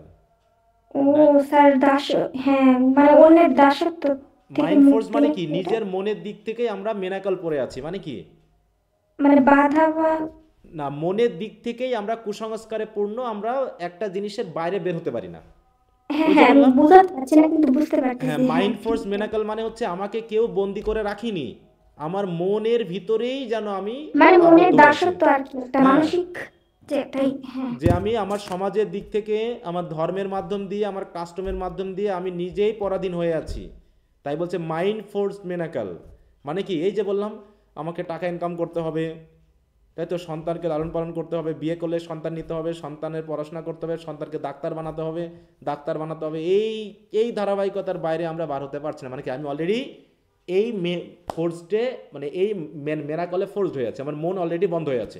তাই বলছে যে এটা তিনি বুঝতে পেরেছেন। তাই বলছে Blake has a tragic realization, মানে তিনি খুবই করুণভাবে এটা রিয়েলাইজ করেছেন যে আমরা মানুষেরা এমন রেস্ট্রিকশনের মধ্যে আছি যেগুলো আমাদের কি করে রেখেছে, ইমপ্রিজন করে রেখেছে, এবং আমাদের যে লিভিং স্পিরিট আছে, আমাদের যে আত্মা আছে, আত্মাকে দিন দিন ধ্বংস করে ফেলতেছে। এই জন্য মানুষের মনের দিকে, চোখের দিকে তাকালেই বা মুখের দিকে তাকালেই তিনি দেখতে পান এরা কেমন জানি হ্যাপি না, সবসময় কেমন জানি দুঃখ কষ্ট নিয়ে চলাচল করে। হ্যাঁ, সবসময়। কারণ কি? আমাদের চিন্তা ভাবনার ভিতরে একটাই চিন্তা, যে কবে কিভাবে বেশি টাকা ইনকাম করা যায়, তাই তো, কিভাবে আমরা নিজের অন্যের চোখে নিজেকে সফল দেখাবো, তাই তো, আজকে হ্যাঁ এই খেতে হবে, এই পোশাক পরতে হবে, ইত্যাদি ইত্যাদি। This realization was his criticism of society. এই যে তিনি রিয়েলাইজ করছেন, এই রিয়েলাইজেশনটাই হচ্ছে তার সমাজকে ক্রিটিসাইজ করার একটা বড় মাধ্যম। And of the whole trend of contemporary civilization. মানে কি? ট্রেন্ড মানে কি? যে ধারা, হ্যাঁ আমাদের যে ধারা, হ্যাঁ পড়াশোনা করতে হবে, সেলকে একদম, মানে কি বাচ্চা জন্মের 3-4 মাসও যাচ্ছে না তাকে স্কুলে ভর্তি করাতে হবে, নাকি? মানে বিয়ের আগ থেকেই অলরেডি আমাদের প্ল্যান হয়ে গেছে। যখন আমরা প্রেম করতেছি মনে করো 5 বছর ধরে, তখন আমাদের সন্তান হবে, সন্তানকে কোন স্কুলে ভর্তি করাবো, ইংলিশ মিডিয়ামে না বাংলা মিডিয়ামে, সেখানে কয়টা টিউশনি দেবো, কোন ইয়ারে ভর্তি করাবো, তাই তো, তারপরে ডাক্তারি পড়াবো না ইঞ্জিনিয়ারিং পড়াবো, তারপরে সেখানে কোচিংয়ে দিব, এই করতে করতে করতে করতে করতে আমি যে কবে বুড়া হয়ে গেছি, আর সন্তান যে কবে পড়াশোনার চাপে পড়ে আমি যে তার বাবা মা এটা ভুলেই গেছে, তাই তো, সন্তানও বুঝে গেছে যে সফলতার চিহ্নই হলো অনেক বেশি টাকা ইনকাম করা। অতএব এখানে স্নেহ মায়া মমতার কোনো দাম নেই, কারণ আমার বাপ মাকে দেখছি যে আমার বাবা মা তার বাবা মাকে টাকা পয়সা না দিয়ে সব টাকা পয়সা আমার পিছনে সে খরচ করছে। এবার আমার ছেলেও বুঝবে যে তাই তো, জীবনের মানেই হলো তার সন্তানকে বড় করার জন্য টাকা পয়সা খরচ করা, আগের পিতামাতাকে বাদ দিয়ে। তাহলে এই ট্রেন্ডের ভিতরে তো আমরা চলছি নাকি? তাহলে আমি আমার পিতামাতাকে বৃদ্ধাশ্রমে পাঠিয়ে যে কাজটা করলাম, আমি কিভাবে ভাবতেছি যে আমার সন্তান এই কাজটা করবে না? বলো, আমি কিভাবে ভাবতে পারি? কারণ আমিও বৃদ্ধ হলে পারে আমার বাবা মায়ের গা দিয়ে যেমন দুর্গন্ধ বার হবে, বৃদ্ধ হয়ে গেলে গোসল করতে পারবে না, তাই তো, বিছানায় প্রস্রাব করবে, পায়খানা করবে, তার জন্য যে আমার কষ্ট হবে, আমিও যে করবো না, আমি কেমন করে ভাবতেছি? তাহলে আমি যদি এই কাজটা আমার বাবা মায়ের জন্য না করি, তাহলে আমার সন্তান আমার জন্য কীভাবে করতে অভ্যস্ত হবে? এইগুলো কিন্তু আমরা কেউ ভাবছি না। কিন্তু আমরা সবাই ওই একই ট্রেন্ডে চলছি। হ্যাঁ, কন্টেম্পোরারি সিভিলাইজেশন একই ট্রেন্ড। সফলতা মানেই হলো বড় বড় ডিগ্রি, বড় বড় চাকরি, অনেক টাকা পয়সা, সেটা যে কোনো সোর্স থেকে আসুক না কেন, সমাজে বাহবা, সমাজে ভালো চেয়ার পাবা, ভালো দাম পাবা, ভালো কাম পাবা। এই ট্রেন্ডের বাইরে আমরা যাচ্ছি না। আর এই ট্রেন্ডগুলো নিয়ে তিনি কথা বলেছেন। বলছে হিজ কম্প্যাশনেট হার্ট ওয়াজ আউটরেজ, মানে কি তার এই হৃদয়টা খুব রেগে তিনি হয়ে গেছেন, মানে একদম উন্মাদ হয়ে গেছেন, আউটরেজ হয়ে গেছেন, and wounded by the suffering which society inflicts on its member, humbler member, and by the waste of human material which seems indispensable to the মানে efficient operation of the rules and laws। মানে কি বলছে his compassionate heart, মানে কি তিনি যেহেতু এগুলো বুঝতে পারতেছেন। কম্প্যাশনেট মানে কি মানুষের প্রতি তার মায়া হচ্ছে, দয়া হচ্ছে, যে মানুষগুলো এরকম কেন। তাই বলছে তিনি এই তার হৃদয় দিয়ে ফিল করে তিনি খুবই কষ্ট পেয়েছেন, রেগে গেছেন, ওন্ডেড হয়েছেন। কারণ কি সমাজ তো এই কারণ কি এই যে সাফারিংগুলো, এই সাফারিংগুলো কে দিচ্ছে বলো? যে আমাকে আমার ছেলেকে অনেক কোটি কোটি টাকা খরচ করে পড়াতে হবে, বিদেশে পাঠাতে হবে, আমার টাকা নাই তাও ঋণ করে পাঠাবো, কষ্ট করে না খেয়ে না দিয়ে পাঠাবো, এটা আমাকে কে কে করছে বলো? সমাজ করছে, তাই না? তাই বলছে which society influence on it's হামলার মেম্বার, কারণ যে সদস্যটা, যে গ্রামের যে মানুষটা এত দরিদ্র, এত গরিব, তাই তো, তার মানে নুন আনতে কি বলে পান্তা ফুরাই, তারপরও সে চাচ্ছে আমার ছেলেকেও আমি ইংলিশ মিডিয়ামে পড়াবো, নাকি? সেও চাচ্ছে। তাহলে হামলার সোসাইটির উপরেও একটা সোসাইটি কিন্তু কি করছে, মানে মেম্বারের উপরে সোসাইটির একটা কি সাফারিং ইনফ্লিক্ট করে দিচ্ছে। এছাড়াও কি by the waste of human material, তাই তো। হিউম্যান ম্যাটেরিয়াল মানে কি? By the waste of human material মানে কি মানুষ যেমন হওয়ার কথা ছিল সেই মানুষ সেটা নষ্ট হয়ে যাচ্ছে, দিয়ে মানুষ হয়ে যাচ্ছে যন্ত্র। Which seems indispensable to the efficient operation of rules and laws, যেখানে মানুষ কি হচ্ছে সমাজের এই রুলস এবং রেগুলেশনগুলো চালানোর জন্য যে হিউম্যান ম্যাটেরিয়ালের ওয়েস্টটা, এটা যে ইনডিসপেন্সেবল, অপরিহার্য, সেটা আমরা দেখতে পাচ্ছি। কিভাবে? সেটা তো আমরা দেখতে পাচ্ছি কিভাবে। কারণ কি যখন তুমি সৎ, তোমার টাকা পয়সা নাই কিন্তু তুমি সৎ, সমাজ কি তোমাকে বড় চেয়ারটা দেবে? তোমাকে সম্মান জানাবে? না গরিব বলে ইয়া করবে, পায়ে ঠেলে দিবে? বলো কি করবে? তুমি মনে করো খুব সৎ বলে তুমি বেশি টাকা পয়সা ইনকাম করতে পারছো না, তুমি মোটামুটি মিডিল ক্লাস দরিদ্র জীবনযাপন করতেছো, সমাজকে তোমাকে সালাম দেবে? দেবে না। অথচ মনে করো যে হচ্ছে মনে করো উকিল, ডাক্তার, ইঞ্জিনিয়ার, তাই তো, বাঁশ দিয়ে, পাটকাঠি দিয়ে, কঞ্চি দিয়ে বিল্ডিং বানিয়ে, সরকারি বিল্ডিং বানিয়ে নিজের বাড়ি বানাচ্ছে, ঠিক আছে তো, তার ভিতর থেকে 50,000 টাকা জনগণকে দিচ্ছে, মসজিদে হেল্প করতেছে, কে পাবে চেয়ার বলো? সবাই জানে যে তার টাকার সোর্স হচ্ছে অবৈধ, তারপরও সমাজের চেয়ারটা কিন্তু সেই পাবে, নাকি? হ্যাঁ, তাহলে অটোমেটিক তো আমিও তো চাচ্ছি আমার ছেলে ডাক্তার, ইঞ্জিনিয়ার হবে, বলো? এখনকার হ্যাঁ বলো, কিছু শোনা যাচ্ছে না। এটা মনে হয় তোমার ওখানে সমস্যা, হ্যাঁ নাকি সবার সমস্যা? তাহলে তোমার ওখানে মনে হয় সমস্যা। তাই বলছে in the very beginning of the poem the poet gives his own view of that liberty on which his countrymen prided himself, and he exposes the ugly and indisputable facts. এই যে এই কথা তিনি বলতে চাচ্ছেন, তাই তো, এভাবেই তিনি বলতে চাচ্ছেন যে এইগুলো দেখার মাধ্যমে তিনি বুঝতে পেরেছেন যে মানুষ নিজের ভিতর থেকেই আসলে তারা বন্দী হয়ে আছে।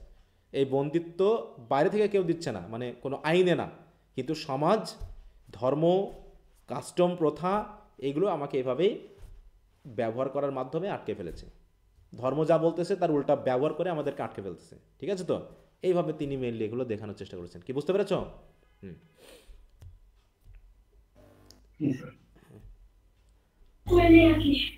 স্যার এটার উপরের প্যারাটাতে এখানে যে সংস অফ ইনোসেন্স বলছে, এটা এক্সপেরিয়েন্স হওয়ার কথা না? কোন জায়গায়? এটার উপরের প্যারাটাই স্যার, মানে বর্ণনা দেওয়া এক্সপেরিয়েন্স, কিন্তু এখানে মনে হয় টাইপিং মিস্টেক। এই জায়গায় এটা এখানে স্যার এই কোটেশনে যে আপনি প্যারাটা যে চিমনি সুইপার, হ্যাঁ স্যার, এই চিমনি সুইপার এখানে কি হবে স্যার? এক্সপেরিয়েন্স না ইনোসেন্স? এটা জি স্যার এটা।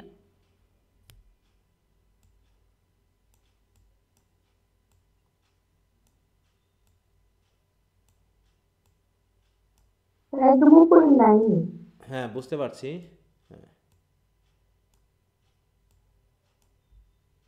হ্যাঁ এটা তো এক্সপিরিয়েন্স হবে, এক্সপিরিয়েন্স হবে। যদিও দুটাতেই আছে, এখানে songs of innocence and experience দুটাতেই কিছুটা আছে, কিন্তু এখানে মেনলি এক্সপিরিয়েন্সের কথা আসবে।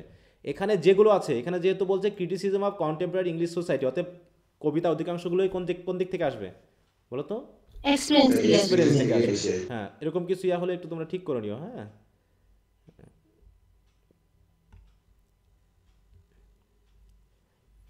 আচ্ছা, তো আর আর কোনো জায়গাতে এগুলো ঘুরে ফিরে সব একই জিনিস, একই জিনিস। হ্যাঁ, স্যার 2 নাম্বার কোশ্চেনে প্রবলেম ছিল। 2 নম্বরে কোন জায়গায়? 2 নাম্বার কোশ্চেনে থার্ড প্যারাটা এইটা এখানে হচ্ছে, হ্যাঁ, ইনোসেন্স আর এক্সপেরিয়েন্সের সঙ্গে বাইবেলের ওল্ড টেস্টামেন্ট আর নিউ টেস্টামেন্টের যে কানেকশন করছে এটা আমি বুঝতে পারি নাই। হ্যাঁ, মানে এখানে দেখানো হচ্ছে ওল্ড টেস্টামেন্টে গড ছিলেন একটু রুক্ষ এবং খুবই মানে কি হার্ড আর কি, রুক্ষ বা হার্ড। তিনি অপরাধকে সরাসরি প্রতিবাদ করেছেন এবং তাদের শাস্তি দিয়েছেন আর কি। ঠিক আছে, তো আমরা যেহেতু মনে করি যে Jesus Christ is god himself, তাই তো ট্রিনিটি মতে, তো সেই হিসাবে নিউ টেস্টামেন্ট পড়লে দেখা যাবে যে জিজাস ক্রাইস্ট পুরো একদম ল্যামের মতো। তিনি কোনো রকম কোনো রুক্ষতা দেখাননি, মানে তার জীবন দশায় বা বাইবেলের এমন কোনো জায়গা নেই যেখানে তিনি রুক্ষতা শো করেছেন বা তিনি অপরাধীদেরকে কঠিন ভাষায় শাস্তি দিয়েছেন বা তিনি তাদেরকে করেছেন, এটা বলা হয়নি। কিন্তু ওল্ড টেস্টামেন্ট পড়লে দেখবা যে আগুন দিয়ে পুড়িয়ে দিয়েছে কিছু কিছু দেশ, কিছু কিছু জায়গায় দেখা যাচ্ছে যে ইসরায়েলদেরকে কি করেছে, মাটি ভূমিকম্পের মতো করে দিয়ে পুরো ফাঁকা করে দিয়েছে এবং মাটির মধ্যে মানুষ সরাসরি পুঁতে গেছে, এরকমটা করে দিয়েছে। ঠিক আছে, তো তো এরকম এই জায়গাতে মানে আমরা দেখতে পাবো যে যে দুইটা ব্যাপারটাকে আমরা কিন্তু এই ইনোসেন্স এবং এক্সপিরিয়েন্সের যে ব্যাপারটা সেই জায়গায় আমরা দেখাবো যে কোনটা কি বিষয়টাকে নির্দেশ করছে। হ্যাঁ, তো এখানে বলছে দেখো, Old Testament which connotes the state of innocence is evident in the songs of innocence and the New Testament which connotes মানে connotes the state of experience is evident in the songs of experience. যেমন এখানে আমরা এই যে একটা যে পেলাম introduction, এই ইন্ট্রোডাকশনটা এখানে আমি বারবার এই জিনিসটা বুঝলাম না। তো ওল্ড টেস্টামেন্টটা মেইনলি হবে ইনোসেন্স না এক্সপেরিয়েন্স, এই জায়গাটা তো আমাকে স্যার এটাই তো উল্টাপাল্টা লাগতেছে। হ্যাঁ,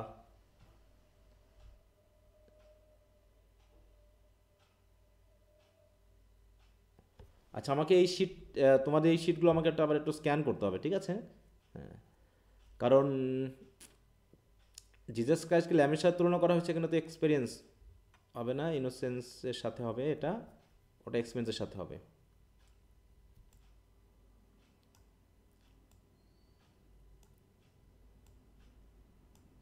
এই জায়গায় একটু যেখানে ইনোসেন্স দরকার সেখানে হয়তো মিস্টেক করে এক্সপেরিয়েন্স হয়ে গেছে। হ্যাঁ হ্যাঁ, এই জায়গাগুলোতে লিখতে গিয়ে দেখা যাচ্ছে দ্রুত ইয়া করতে গিয়ে অনেক সময় এলোমেলো হয়ে যায়, কারণ বড় বড় প্রশ্ন তো অনেক সময় দেখা যাচ্ছে রিভিশন আর দেওয়া হয় না। এই জায়গাগুলোতে হয়তো কয়েক জায়গায় একটু মিস্টেক হয়ে গেছে, তোমরা একটু বুঝতে পারবা, ঠিক করে নিবা, ঠিক আছে? সেন্সটা তো বুঝতে পেরেছো? হ্যাঁ, যে পুরো কবিতার স্যার এই যে স্যার কোটেশনের পরে যে ব্যাখ্যাটা দিছে না, এটা একটু পড়াই দিবেন, আমি এটা সেন্সটা বুঝতে পারি। এটা এটা এটা হ্যাঁ, এটার পরে যে ব্যাখ্যাটা। আচ্ছা, এখানে বলা হচ্ছে কি যে I stain the water clear. Stain the water clear মানে কি? পরিষ্কার করা। ওই যে আমি বললাম না, আমি তো কবিতার সময় একটা উদাহরণ দিয়েছিলাম যে ওই গ্রামের মেয়েরা যখন নলকূপ ছিল না তখন কি করতো, ওই পুকুরের পানি, তাই না, একটু এদিক ওদিক সরিয়ে পরিষ্কার করে কলসে ঢেকে দুধ তুলে নিত।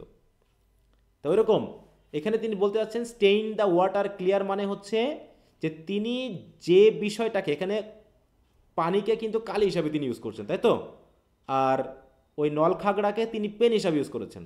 তাহলে এখানে এই পানি বলতে কি বোঝানো হচ্ছে আসলে এই জায়গায়? পানির মতো প্রবাহিত, পরিষ্কার পরিচ্ছন্নতা কোনো কিছু, তাই তো, বিশেষ করে তার চিন্তা ভাবনাগুলোকে। এখানে পানির সাথে, পানির প্রবাহের সাথে মিল দেখিয়েছেন তার চিন্তা ভাবনাগুলোকে, যার চিন্তা ভাবনার কিছু অংশ তার কবিতার ক্ষেত্রে ব্যবহার করা হচ্ছে। মনে করো আমরা তো চিন্তা ভাবনা করি, তাহলে কবিতাগুলো কি ওই পানির কিছু অংশ না? মনে করো আমাদের চিন্তা ভাবনাটা হচ্ছে পানির প্রবাহের মতো। তো যখন আমরা কোনো কিছু লিখছি, আমরা কি পুরো পানিটা ইউজ করছি নাকি ওই চিন্তা ভাবনার কিছু অংশকে আমরা লিখতেছি? বলো। হ্যাঁ, তাহলে ওইরকম ওই চিন্তা ভাবনাটাই মনে করো যে হচ্ছে পানির মতো, যেটাকে কালি হিসাবে ইউজ করা হচ্ছে। ওর ভিতর থেকে তিনি তার অসংখ্য চিন্তা ভাবনার মধ্য থেকে পরিষ্কার অংশটুকুকে তিনি গ্রহণ করছেন, এটাকে বলা হচ্ছে, ঠিক আছে? আচ্ছা, স্যার এটাই তো নিচে যে এই যে প্যারাটা, এটাই ব্যাখ্যা করছে না? হ্যাঁ হ্যাঁ হ্যাঁ, আচ্ছা ঠিক। আচ্ছা,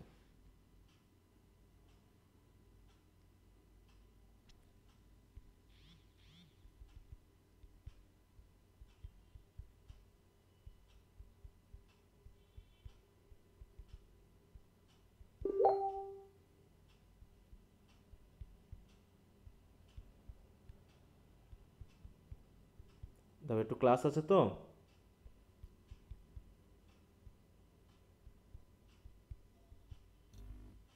স্যার একটু প্রবলেম ছিল, সময় তো শেষ হয়ে গেছে। হ্যাঁ, আজকে মনে হয় আমি করতাম না, আমি হয়তো আর 5 মিনিট সময় দিচ্ছি, ঠিক আছে?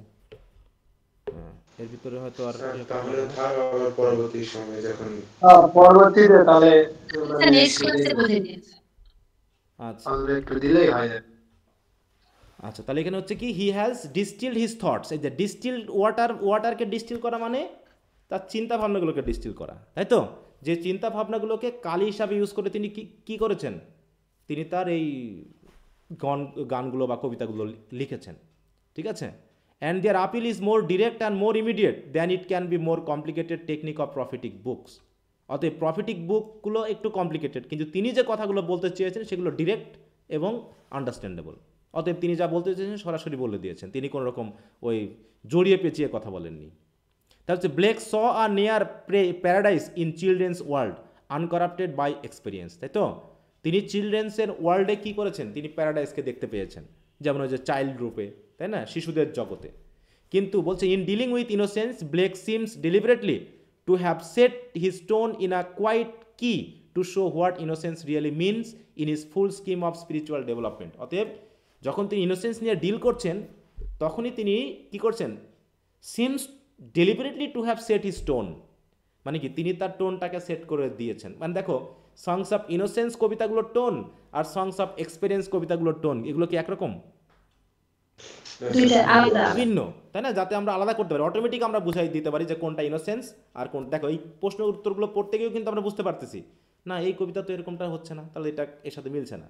তাহলে একটা টোন কিন্তু তিনি সেট আপ করে দিয়েছেন, এটা একটা কি এর মতো, হ্যাঁ, একটা মানে কি, মানে একটা নির্দিষ্ট পয়েন্টের মধ্য দিয়ে two show what innocence really means. মানে আসলে ইনোসেন্সটা কি আমরা কি বুঝতে পেরেছি না, যে আসলে ইনোসেন্স বলতে কি বোঝানো হচ্ছে, যে আমরা অপরাধটা মানে অপরাধ বোধই থাকবে না তার ভিতরে। ইনোসেন্স মানেই হচ্ছে তার ভিতরে কোনো অপরাধ বোধই থাকবে না, যে এর ভিতরে কোনো অপরাধ থাকতে পারে কিনা। অতএব তিনি এইভাবেই তিনি তার কবিতার টোনগুলোকে সেট আপ করেছেন, যার মাধ্যম দিয়ে আমরা সহজেই বুঝতে পারতেছি what innocence really means in is full scheme of spiritual development. হ্যাঁ, তার এই স্পিরিচুয়াল ডেভেলপমেন্ট মানে তার কবিতাগুলো লেখার উদ্দেশ্য তো ছিল যে মানুষের মধ্যে আছে স্পিরিচুয়াল ডেভেলপমেন্ট তৈরি করা, তাই তো? ওই ম্যাটেরিয়ালিস্টিক ডেভেলপমেন্ট না, ম্যাটেরিয়ালিস্টিক চিন্তাভাবনা না।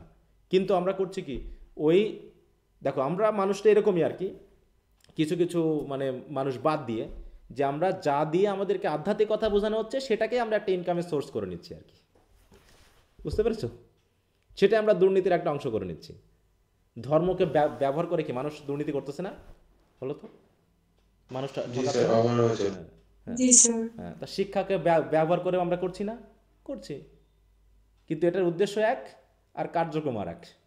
এভাবেই মোটামুটি আমরা চলছি আর কি। হ্যাঁ, তো যাই হোক, বাকি ওগুলো আমরা আগামী দিনে একটু পড়বো, ঠিক আছে? তারপরে আমরা নেক্সট কবিতায় চলে যাবো। তো আর একটু ভালো করে পড়ে নেবে এবং নিজেরা কিছু বুঝে নেওয়ার চেষ্টা করবা। আর word meaning to word meaning বুঝতে অসুবিধা হলে তোমরা দয়া করে একটু ডিকশনারি ঘাটবা। হ্যাঁ, আচ্ছা, তো ঠিক আছে, ওকে। তো সবাই ভালো থাকো, ওকে।